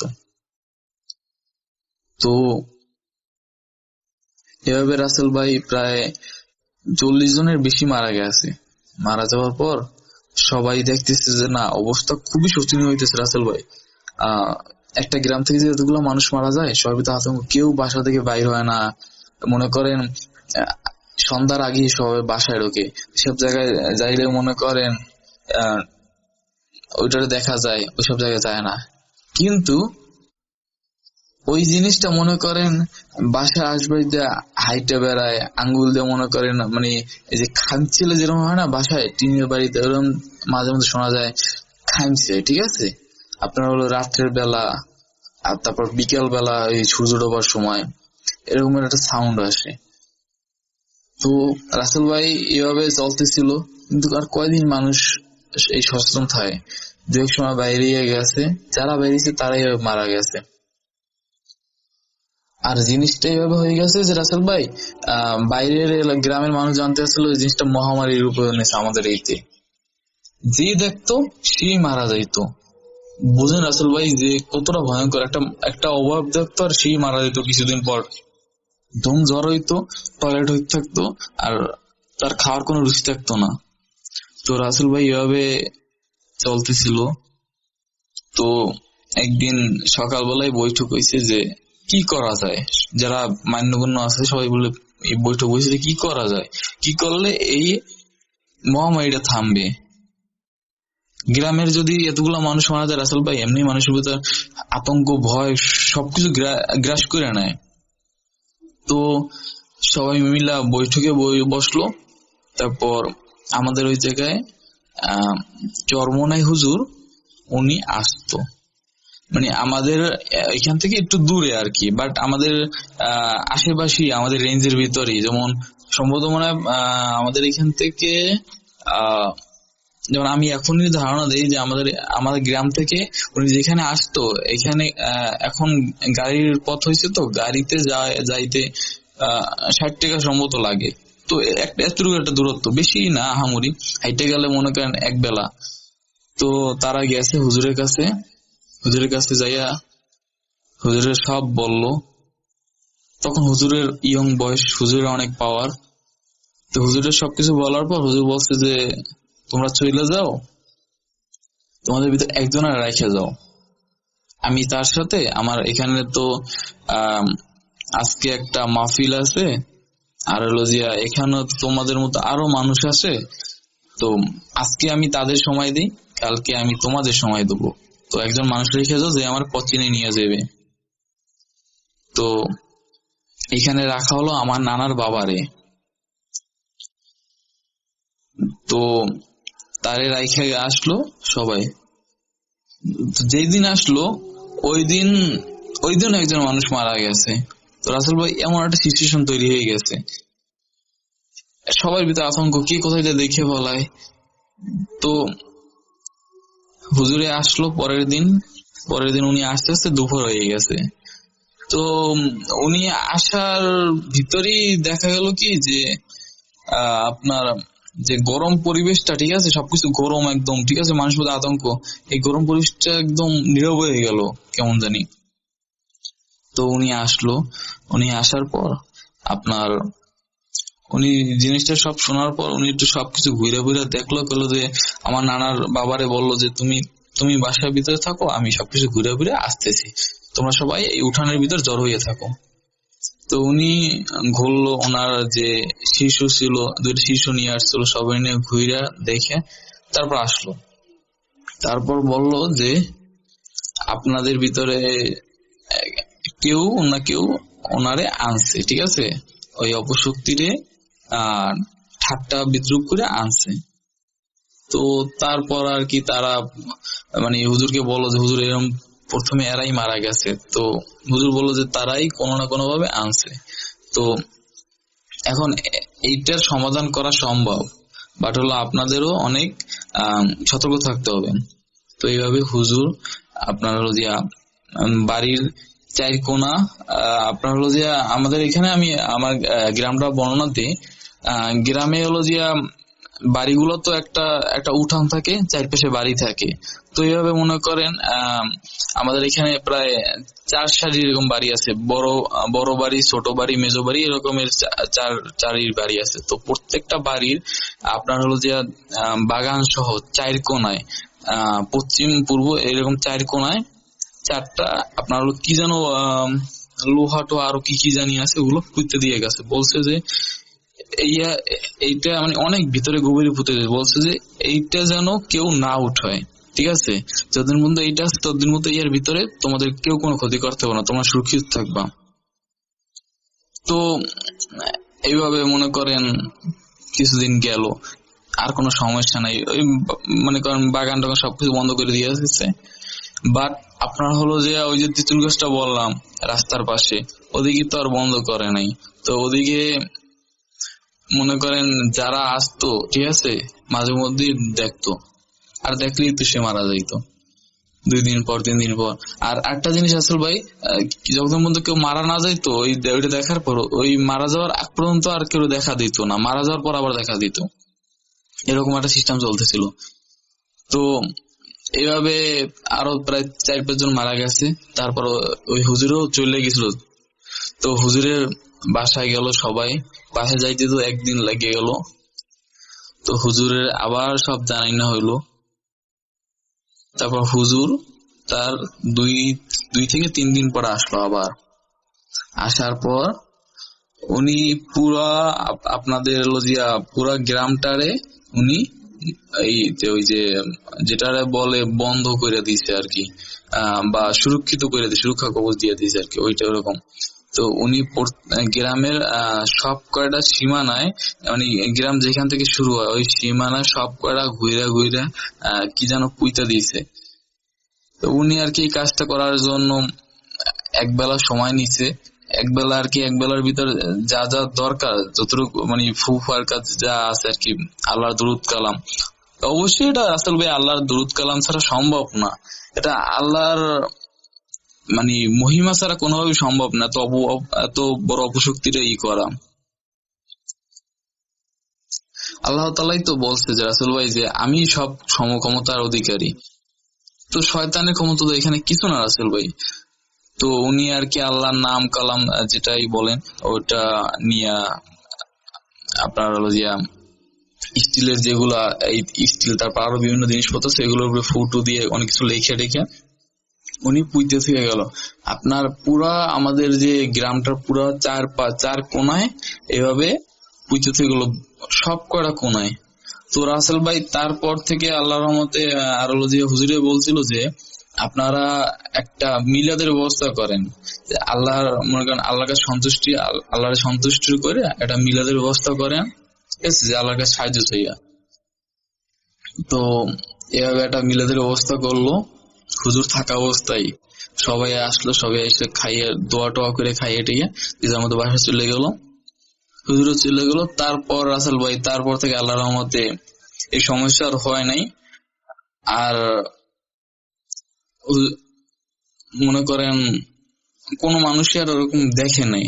আর সত্যি কথা বলতে কি রাসেল ভাই, তখনকার আমলে হুজুরদের অনেক শক্তি ছিল, তাদের ভিতর দ্বীনের শক্তি ছিল প্লাস আলিমি শক্তি ছিল। তারা চাইলে অনেক অসম্ভবের সম্ভব করতে পারতো রাসেল ভাই। তো যাই হোক রাসেল ভাই, এটা ছিল আমার ঘটনা। যদি ভালো লাগে রাসেল ভাই শেয়ার করেন। আর রাসেল ভাই আরো অনেক ঘটনা আছে, আমি এত বছর পর্যন্ত একটা ঘটনা আপনার কাছে পাঠাইনি, এই ফার্স্ট পাঠাইতেছি। যদি রাসেল ভাই আপনি সিলেক্ট করেন, আপনি অবশ্যই আমাকে একটু জানিয়ে রাখবেন, তাহলে সবাই পরিবার সহ সবাই মিলে একসাথে শুনবো। তো রাসেল ভাই যদি আমার ঘটনাটা প্রকাশ করা হয় তাহলে আমি কথা দিচ্ছি যে আমি প্রত্যেক সপ্তাহে একটা না একটা ঘটনা পাঠাবো আপনাকে। তো রাসেল ভাই ভালো থাকবেন। আর শ্রোতাবৃন্দ সবাইকে বলবো যে রাসেল ভাইয়ের পাশে থাকবেন, বুতে ভাইয়ের পাশে থাকবেন। তো সবাইকে আল্লাহ হাফেজ। কোনো কথা না বাড়িয়ে আমি সরাসরি চলে যাচ্ছি আমাদের পরের ঘটনায়। আশা করছি এই ঘটনা আপনাদের ভালো লাগবে।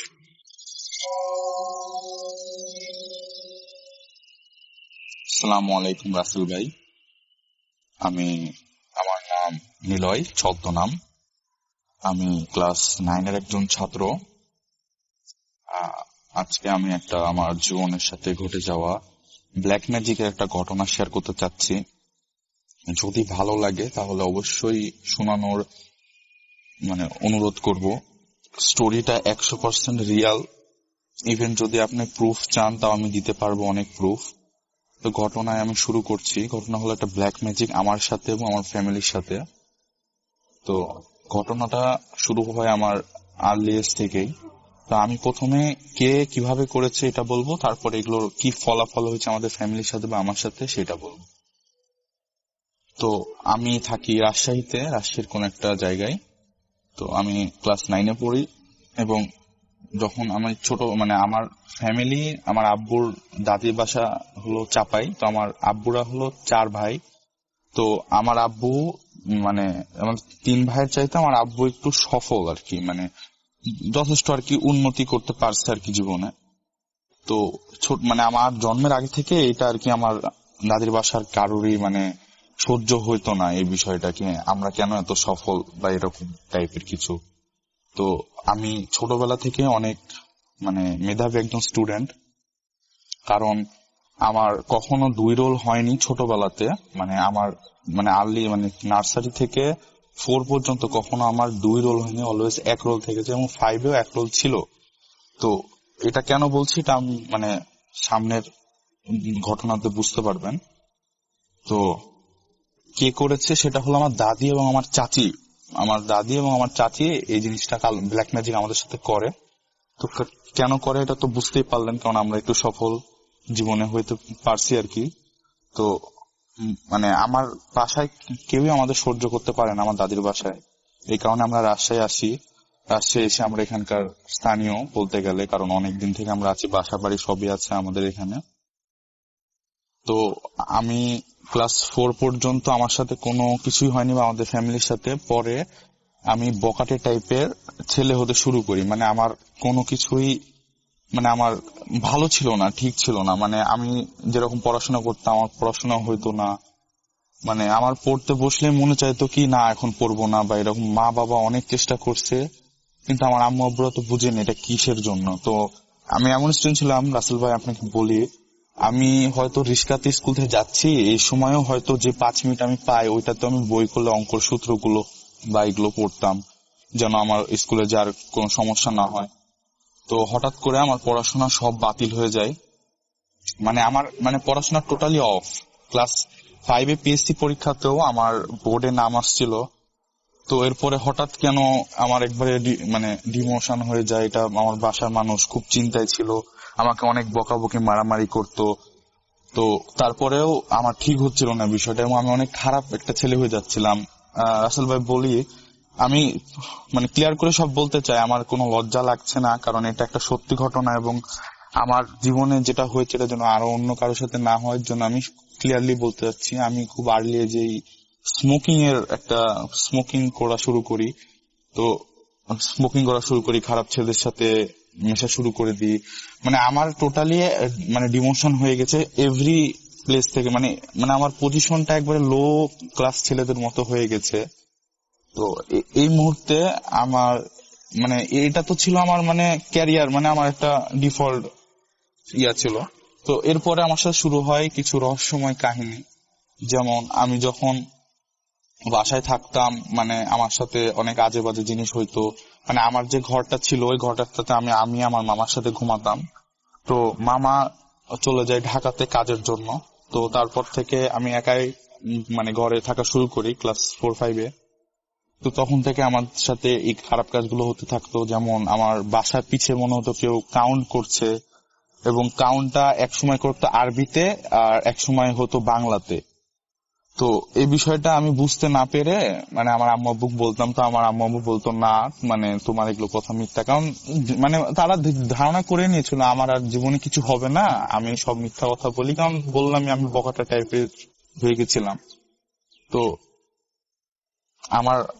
আমি প্রথমে আগে বলে দিতে চাই কি আমার কালাজোড়াটা কিভাবে করা হয়েছে। তো আমার দাদি এবং চাচি আমার উপর জিন চালান দিয়েছিল যেন আমার পড়াশোনা না হয় এবং আমি অনেক খারাপ একটা ছেলে হয়ে যায়, যেন আমি জীবনে কিছু করতে না পারি। এবং ইভেন আমার ফ্যামিলির সাথেও এটা করা হয়েছে যেন আমার ফ্যামিলি আগাতে না পারে, আর মানে আমরা যেখানে আছি ওখানে স্টপ হয়ে যায় বা আমাদের আরো মানে নিম্ন আমরা যেতে থাকি। তো এভাবে আমাদের দিনকাল কাটছিল, আমারও দিনকাল কাটছিল। আমার নিজের জীবনের সাথে আমি নিজেই মানে খুশি ছিলাম না, কারণ একটা আমি নিজের মধ্যে যখন ভাবতাম কি আমি কি ছিলাম কি হয়ে গেলাম, তখন নিজেই অনেক কান্না আসতো, কিন্তু কিছু করার ছিল না, কারণ আমি জানতাম না ততক্ষণ আমার কি হয়েছে। তো হঠাৎ করে আমার নানি একদিন বললো আমাকে কি, আমার নানি আমার আম্মুকে বললো কি তোর ছেলেকে একটু কবিরাজ দেখা। তো আমাদের এখানে একটা জায়গায় অনেক মানে নামকরা একজন কবিরাজ ছিল, মহিলা কবিরাজ। তো উনার কাছে আমাকে নিয়ে যায়, মানে হঠাৎ একদিন রাতে একটা প্ল্যান হয় এবং হঠাৎ আমাকে ওখানে নিয়ে যায়। তো ওখানে নিয়ে যাওয়ার পরে যা জানতে পারি আমরা তা মানে অনেক একটা আশ্চর্যজনক বিষয়। তো উনি বলে কি আমাকে দুইটা জিন আমার উপরে আসর করানো হয়েছে, এবং এই দুইটা জিন একটা ছিল মহিলা আর আরেকটা ছিল পুরুষ। তারা হলো মানে স্বামী স্ত্রী ছিল, এবং যে কবিরাজ আমার উপরে দুইটা জিন চালান করেছে ওই কবিরাজ এই মানে জিন কাপড়টাকে বশ করে আমার উপরে চালান দিয়েছিল। তো তাদেরকে মানে কিভাবে কি করা হয়েছিল, মানে তাদেরকে একটা মানে একটা জীবন দেওয়া হয়েছিল, মানে প্রাণীর একটা মানে প্রাণী বলি দিয়ে ওদের এটা দিয়ে আমাকে এই জিনের মানে আমার পুরো যেন জিন আসর করাতে পারে এভাবে ব্ল্যাক ম্যাজিকটা করা হয়েছিল।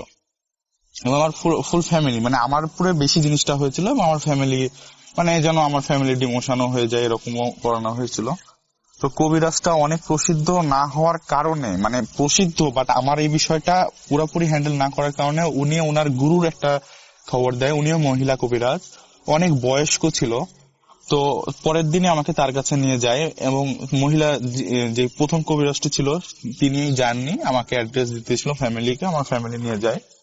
তো এর মাঝখানে একটা কাহিনী আমি বলি। আমার একদিন আমি স্বপ্নে দেখি কি আমাকে শিকড় টাইপের কিছু আমার চাচি অনেক ফোর্স করছে স্বপ্নের মাঝখানে। হ্যাঁ, কি স্বপ্নে আমার চাচি অনেক ফোর্স করছে কি জিনিসটা খাও খাও খাও, খাইলে কিছু হবে না, তুমি খেলে এটা তোমার মানে শরীরে কোনো ক্ষতি হবে না বা এরকম। বাট আমি খেতে চাচ্ছিলাম না, তাও শেষ পর্যন্ত আমাকে খাওয়াই দিয়েছিল। এই কথাটা কেন বলছি এটা আপনি একটু সামনে বুঝতে পারবেন। তো ওই কবিরাজ মানে মহিলা কবিরাজ যখন আমরা যাই, তখন ওই মহিলা কবিরাজ বলে কি হ্যাঁ আমি সবই শুনেছি, যা আমার মানে ওই প্রথম কবিরাজটা যা বলে ওইটা হিসাবে উনি বলছেন হ্যাঁ আমি সবই জানি, আপনারা বসেন আমি আসছি। তো তিনি কিছু আমল করেন এবং আমল করে আমাদের সামনে আসে বলেন হ্যাঁ এখানে এরকম এরকম জিনের আসর আছে আপনার ছেলের উপরে এবং আপনার ফ্যামিলির উপরেও আছে। তো আপনাদেরকে এখন আপনার ছেলেকে একটা শিকড় খাওয়ানো হয়েছে স্বপ্নের মধ্যে শিকড়টা খাওয়ানো হয়েছে। মানে ব্ল্যাক ম্যাজিক তো করা হয়েছে, ওই 2টা দিনকে তো আসর করানো হয়েছে, তাও আমার জন্য শরীর স্বাস্থ্য ঠিক না থাকে এই কারণে। আর এর মাঝখানে বলে দিই রাসেল ভাই, আমি মানে ছোটবেলায় অনেক ফর্সা ছিলাম এবং আমার শরীর দেহ গঠন অনেক মানে উন্নত ছিল, এখন যেরকম আছে তার চেয়ে অনেক সুন্দর দেখতে ছিলাম আমি।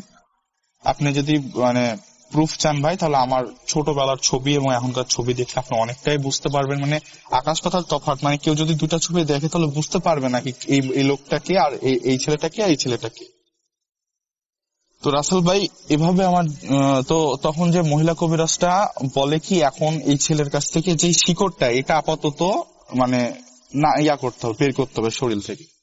তো আমি জানি না এই কবিরাজ কেমনে কি করলো, অনেক মানে ঘর থেকে কিছু আমল করে আসলো এবং আমল করে এসে আমার নাভিতে কিছুক্ষণ হাত ফেরাতেই হাতে আমি বুঝতে পারলাম মানে নাভি থেকে কিছু একটা বের হলো, এটা বুঝিনি, বাট নাভিতে কিছু মানে কিছুক্ষণ হাত দেওয়ার পরে যে একটা কিছু বাজছে এটা আমি বুঝতে পারলাম।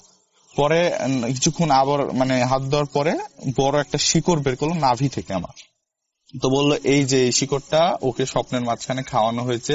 এবং রাসেল ভাই জিনিসটা অনেক শকিং, বুঝছেন, মানে আমি নিজেও ওনার হাত দেখেছি যখন আমার নাভিতে হাত দিচ্ছিল, ওনার হাত একবারে ফ্রেশ এবং একটা পানিতে হাত ধুয়ে পরে আমার নাভিতে উনি মানে ওই কাজটা করেন। তো এটা তো কোনো অপশনই নাই কি উনি কোনোভাবে আর কি ওই হাতে, তো আমি নিজে ফিল করতে পারছি, মানে কিছুক্ষণ পরে আমি নিজে একটা বড় কিছু আমার নাভিতে ফিল করতে পারছি। তো এটা তো অবশ্যই না কি ওনার কোনো চাল বা এরকম কিছু। তো উনি আমাকে বলে কি এভাবে এখন করতে হবে, দুধ নিয়ে আসো, মিষ্টি নিয়ে আসো, কলা নিয়ে আসো, ওই জিনগুলোকে দেখে আমি এগুলো দিয়ে সন্তুষ্ট করতে পারি কিনা। তো ওই 2টা জিনকে হাজির করানো হয় এবং জিনকে যখন হাজির করায় তখন বলে ওরা কি আমাকে এভাবে আমাকে নিয়ে আসা হয়েছে, আমাদের মানে বন্দি করে এখন এই ছেলের উপর চালান দিয়েছে। তা আমরা এই ছেলের যতদিন মানে ধ্বংস না হয়ে যায় ততদিন আমরা এই ছেলেকে ছেড়ে যাব না।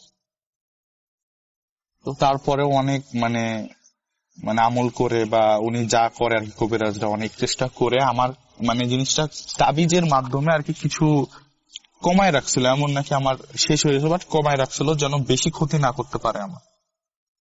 তো এরপরে রাসেল ভাই এটা ছিল আমার মানে কেমনে আমাকে জাদু করা হয় বা আমাকে কেমনে ব্ল্যাক ম্যাজিক করা হয় এইটার কাহিনী। এবার এটা আমার জীবনের সাথে কেমনে ইফেক্ট করেছে এখন আমি এটা বলবো।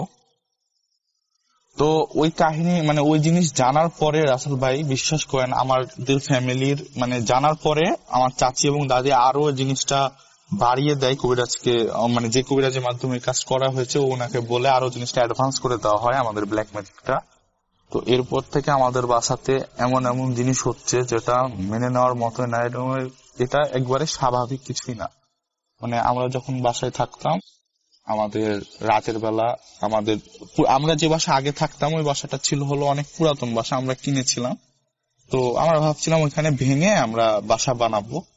তো ওইটা তো প্রথমে যে ভাঙা বাসাটা মানে ভাঙা না, বাসাটা অনেক সুন্দর কিন্তু পুরাতন অনেক। তো ওই পুরাতন বাসায় যখন থাকতাম তখন আমাদের সাথে এমন কেমন কাহিনী হইতো মানে আপনি বিশ্বাস করার মতো না এগুলো কাহিনী। যেমন আমি ঘুমায় আছি, এলিয়েনদের যেরকম হাত হয় রাসেল ভাই, এলিয়েনরা যেরকম ছোট হাত দেখে আমরা মুভিতে দেখতে পাই, তো এরকম একটা কুচ্ছিত হাত আমার মাঝে মাঝে আমার রাতে আমার দরজার দোপাল্লা দরজা ছিল, তো দোপাল্লার দরজাতে মাঝখান থেকে হাত ঢুকাই দিত এবং সাথে সাথে বের করে নিত।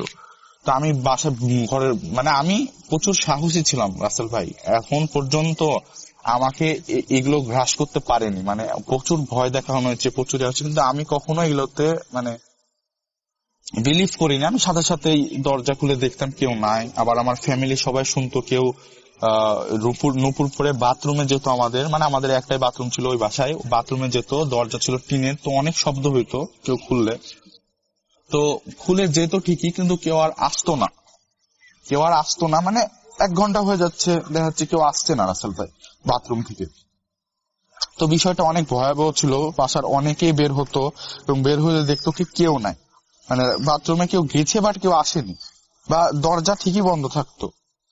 আবার মানে আমাদের ছাদে মনে হতো কি, আমাদের ছাদ ছিল 3 তলা, তো ছাদে যদি কোনো লোক দৌড়াদৌড়ি করে তাহলে নিচ পর্যন্ত শোনা যাইতো। মানে আমরা ছিলাম 2 তলায়, 3 তলায় মানে কিছু দৌড়াদৌড়ি হলে তো অবশ্যই শোনা যাবে। তো আমরা রাতের বেলা শুনতাম, শুনে সাথে সাথে যাইতাম, কিন্তু কোনো লোকের আনাগোনায় পাইতাম না। কিন্তু এটা কিন্তু অসম্ভব ভাই, কারণ একটা যদি মানুষ ছাদ থেকে নামতেও চায় তাহলেও তার কিছু মিনিট বা 1 মিনিট হলেও তো লাগবে, কিন্তু আমরা সাথে সাথে মানে দৌড় পেরে 10 সেকেন্ডে গেলেও দেখতাম কি ওখানে আর কেউ নাই। আবার আমি যখন একা থাকতাম ঘরে, ঢুকতে যাইতাম ঘরে, তখন দেখতাম কি আমার বিছানার উপরে, কখনো কখনো চেয়ারের উপরে একটা মহিলা বোরখা পরে বসে আছে। মানে বসে আছে বলতে বসে থাকতো, এবং যখনই লাইট অন করতাম তখন জিনিসটা ভ্যানিশ হয়ে যেত। এবং মহিলাটা ছিল মানে আবঝা টাইপের, এমন নাকি পুরা মহিলা বোরখা পরে বসে থাকলে যেরকম হয় এরকম না, মানে বোঝা যাচ্ছে কি এটা মহিলা বসে আছে, বাট এটা ক্লিয়ার ছিল না। লাইট জ্বালানোর সাথে সাথে তো চলে যেত।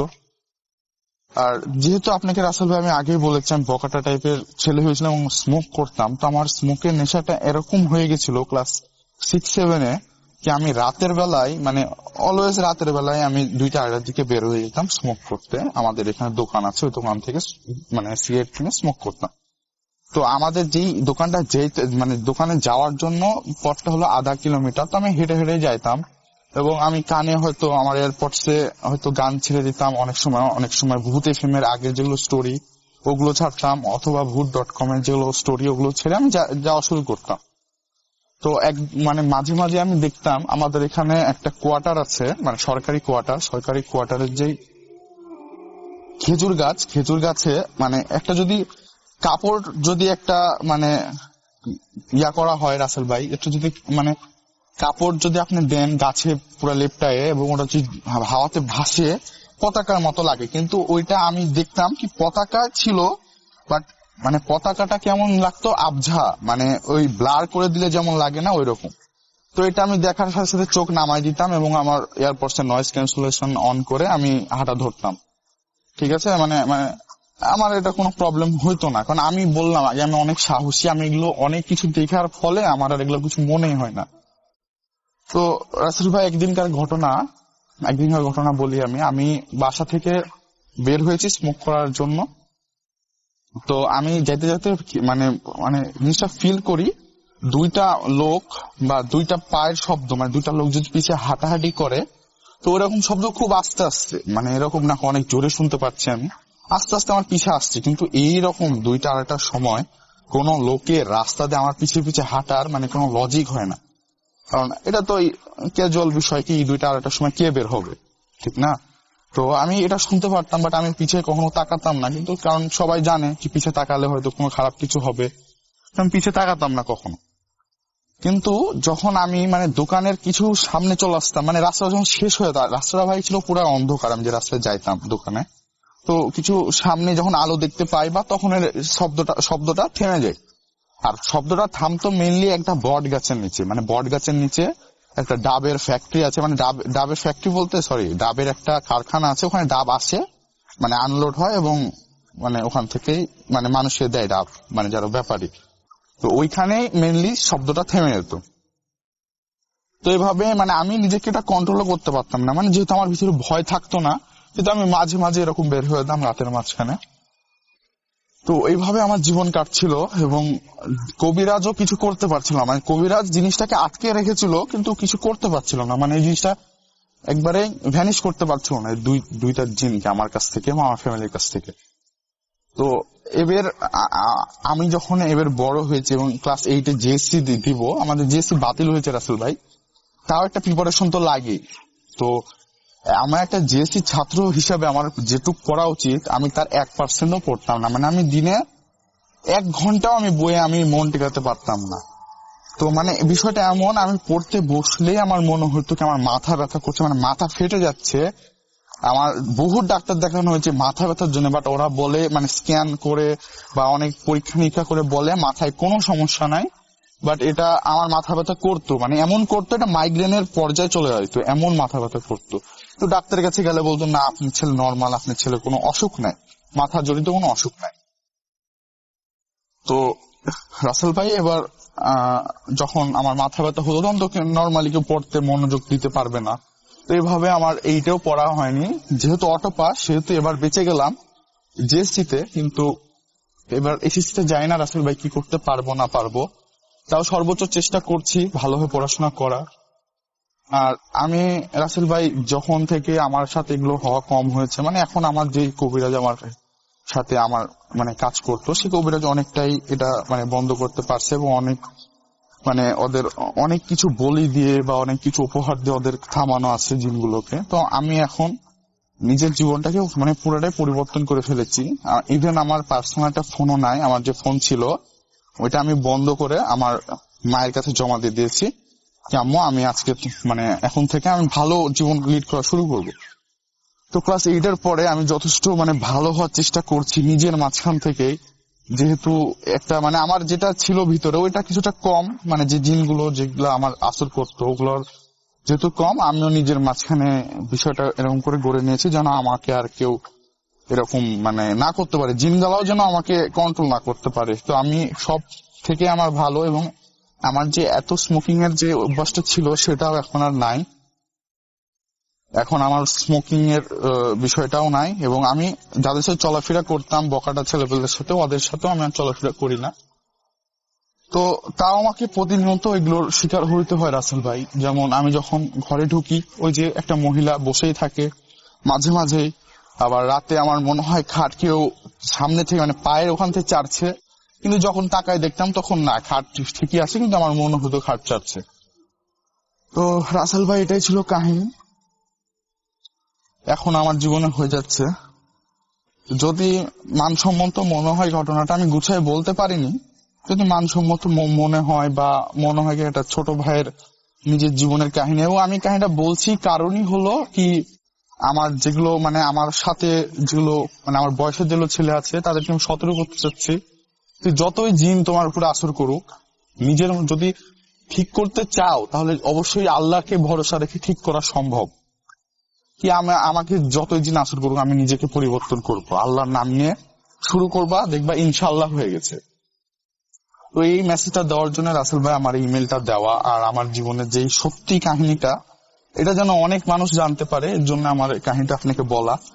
আর আরেকটা রিকোয়েস্ট আমি করব, যদি ঘটনাটা গুছানো না হয় রাসেল ভাই, আমাদের জানি আমরা অনেক মডারেটর আছে অনেক সুন্দর লিখতে পারে, যদি পসিবল হয় তো এই ভয়েস ক্লিপটা যদি ওনারা তাদের ভাষায় লিখে যদি মানে প্রকাশ করতে পারে, যদি সিলেক্টেড হয় তাহলে এটা করতে পারলে আমি আরো খুশি হবো রাসেল ভাই, কারণ আমি গুছায় কথাবার্তা বলতে পারি না বা বলা শিখিনি এখন ওইভাবে। তো এটাই ছিল আমার কাহিনী, ভালো লাগলে পড়ে শোনাবেন। ধন্যবাদ সবাইকে, সব অডিয়েন্সকে, আপনাকেও রাসেল ভাই। আসসালামু আলাইকুম।